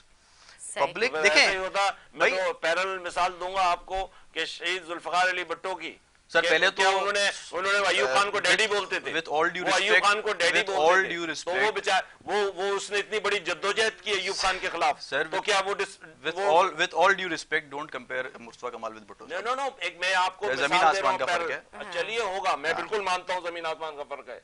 मैं उनके लिए शहीद का लफ्ज इस्तेमाल कर रहा हूँ, आपकी मेहरबानी, मैं उनका बड़ा एडमायर हूँ। मैं आपको बता रहा हूँ, मैं उनका बड़ा एडमायर हूँ। उन्होंने बड़े काम किए हैं, इस मुल्क के लिए बहुत बड़े बड़े काम किए हैं, मैं आपको बता रहा हूं। लेकिन आप लोगों ने उनकी पॉलिसीज को डिसोन कर दिया है, उनकी और बेनजीर की जो विरासत थी उसको तबाह बर्बाद कर दिया है पीपल्स पार्टी ने आज के दौर में। उनकी जो जद्दोजहद थी उसको दफन कर दिया है। बिल्कुल practical position is this. Sindh के लोगों को ये समझ आ रही है, इनको पता लगेगा आने वाले वक्तों के अंदर। मैं आपको सही पोजीशन बताऊं, देखिए, ये कहते हैं कि यहां पर असल में कोई ऑल्टरनेट लीडरशिप नहीं है। अंदरूनी सिंध जो हालत है, आप देखिए, कुत्ते के कांटे को ये क्योर नहीं कर सकते, ये डेंगू को क्योर नहीं कर सकते। आप बताइए, कहते हैं मेडिकल, ये इतना बड़े बड़े इन्होंने कारनामे सर अंजाम दिए, कहाँ हैं, किस जगह हैं? ये 2 इंस्टीट्यूट सही तरीके से चला नहीं सकते। करप्शन के इतने इल्जामात हैं, मैं देख रहा हूं, मैं खुद अभी इत्तेफाक से ये कार्डियोवास्कुलर के और इसके इश्यूज के ऊपर देख रहा हूं कि आईएसडी के, मैं खुद स्टडी कर रहा था। मैं हैरान हूं कि जिस किस्म की करप्शन हो रही है, 20-30 अरब के रिजर्व फंड्स पड़े थे, वो खा गए हैं, ये कोई पूछने वाला नहीं है। मतलब पॉलिटिकल बुनियादों पे मतलब ओहदे दिए जा रहे हैं। ठीक है मुस्तफा साहब जी, देखें, जो ये बात कर रहे हैं कि यहाँ पे जो इंस्टीट्यूट से नहीं चल रहे, तो भाई इन्हीं इंस्टीट्यूट्स में, इसी NICVD में, इसी गम्बट में जो यहाँ पे free of cost liver transplant होता है खैरपुर में, यहाँ पे आपके पूरे पाकिस्तान से लोग आते हैं, यहाँ पे आपके बलूचिस्तान से भी लोग आते हैं, यहाँ पे पंजाब से भी, यहाँ पे KP, भाई रुक जाए, पंजाब में कहीं पे रुक जाए, कहीं पंजाब में उनको कोई अच्छा हॉस्पिटल नहीं मिल रहा, KPK में नहीं मिल रहा, क्यों यहाँ आ रहे हैं? यहाँ आपने तो तामीर नहीं किया, आपकी माजी की पार्टी जो MK में, उन्होंने तो तामीर, पीपल्स पार्टी ने किया। मेरी कहां से माजी की पार्टी होगी? मेरी माजी की पार्टी मतलब तो आपके लीडर की माजी की पार्टी। तो कहने का मकसद है कि इसी पीपल्स पार्टी ने यहाँ पे हेल्थ के शोबे में बेतहाशा काम किया। लेकिन खैर, आप डिनाई करें या आप ना माने, वो आपकी मर्जी है।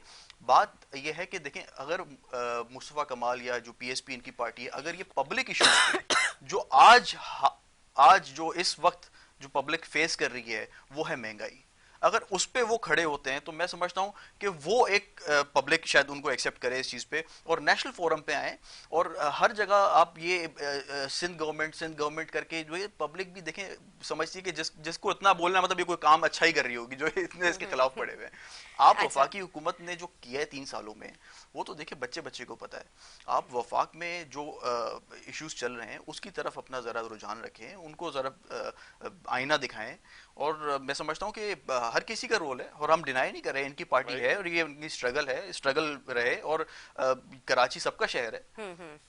ठीक है जी। हाफिज साहब, आप माजी में PTI का हिस्सा भी रह चुके हैं, MPA जब आप छोड़ के PSP में आपने शमूलियत इख्तियार की, मतलब PTI छोड़ने की क्या वजूहात बनी? देखिए, मुझे तो उस वक्त इस बात का इदराक हो गया था कि लोग कहते थे, मैं उसको एनालाइज करता था, उनकी कोर कमेटी का मेंबर था, मैं PTI का सेक्रेटरी जनरल था सूबे का। इन तमाम बातों का मुझे उस वक्त ये बात समझ में आती थी कि ये एक ऐसा ग्रुप क्रिएट हो रहा है जो नाअहल लोगों का है, जो नारों की बुनियाद पर काम करता है। ये बड़ी बदकिस्मती है इस मुल्क की कि ऐसे लोगों को इख्तियार भी मिल गया और वो अभी भी कंटिन्यू कर रहे हैं। वो इसकी वजूहात यही है कि हमारे पास जो अपोजिशन की फोर्सेस हैं, वो खा पीपल्स पार्टी हो खा PML हो, वो अप टू दी मार्क नहीं है। लोगों की अप टू दी मार्क नहीं है। तो मैं आपसे अर्ज करूं कि ये जो सूरत हाल पैदा हुई है, इसके अंदर PTI की लीडरशिप और ये जो ऊपर एक मुतमक्किन ग्रोह है जिसकी कोई परफॉर्मेंस नहीं है, वो इवन ऐसे हथकंडों में उलझते चले जा रहे हैं जिसको करप्शन ही कहा जाता है। ठीक है मुस्तफ़ा साहब, जिस तरह अभी आपके सामने है कि PTI की कारकर्दगी, वफाकी हुकूमती कारकर्दगी जो है, जिस तरह से इन्होंने भी कहा कि वो एक माजी में मतलब ये भी उसका हिस्सा रह चुके हैं, तो आप क्या समझते हैं अभी जो हालात चल रहे हैं ये अपने 5 साल मुकम्मल कर सकते हैं? देखिए 5 साल मुकम्मल करना तो एक हर हुकूमत का आईनी हक है, ठीक है, लेकिन ये भी एक आईनी हक होता है ऑपोजिशन का कि वो वोट ऑफ नो कॉन्फिडेंस लेके आके इस गवर्नमेंट को अगर वो मकबूल नहीं है अवाम में तो वो एक चैलेंज कर सकती है। और सबसे बड़ी बात ये होती है कि हुकूमत की कामी यही और नाअहली ये होती है कि वो अगर अपना बिल नहीं ला सके पार्लियामेंट में तो मैं समझता हूँ कि उनको अखलाकी तौर पे खुद ही रिजाइन कर देना चाहिए, लेकिन क्योंकि अखलाकियात इनमें है नहीं और सर से लेके पैर तक यहाँ पे जितने भी लोग हैं वो ना अहल भी हैं, ना उनके अंदर कोई अहलियत है, ना उनके अंदर कोई अखलाक है, ना उनके अंदर कोई काबिलियत है। आप देखें कोई भी सीरियस इशू होगा उस पर इतना ये कोई मजाका खेज कोई बयान देंगे, इतना कोई इनसेंसिटिव बयान देंगे कि आप पब्लिक कहेगी कि भाई ये हमारे मुल्क के हुक्मरान हैं, इन्होंने जो है ना वो 22 करोड़ की आवाम का जिम्मेदारी ली हुई है। तो this is very sad actually कि कराची से भी इन्होंने 14 सीटें जो ली, तो कराची वालों ने भी तो देख लिया ना कि हमारे साथ तो धोखा हुआ है बहुत बड़ा। बिल्कुल ठीक कह रहे हैं, आवाम का भी रद्द-ए-अमल आपके सामने ही। अच्छा जी, बात कर लेते हैं इलीगल कंस्ट्रक्शन के हवाले से। गैर कानूनी इमारत जो पूरे कराची में पूरा मतलब एक जाल बना हुआ है, इसी तरह से लियारी में भी है। ये जो लियारी में इलीगल कंस्ट्रक्शन हुई है, गैर कानूनी इमारत जो बनी है, इनकी NOC किसने दी है? देखें आई डोंट नो कौन से गैर कानूनी इमारत की बात कर रही हैं। अच्छा कोई अगर मुझे स्पेसिफिक बताएं तो मैं शायद बता चप्पा दूं। चप्पा बूटा बूटा हाल।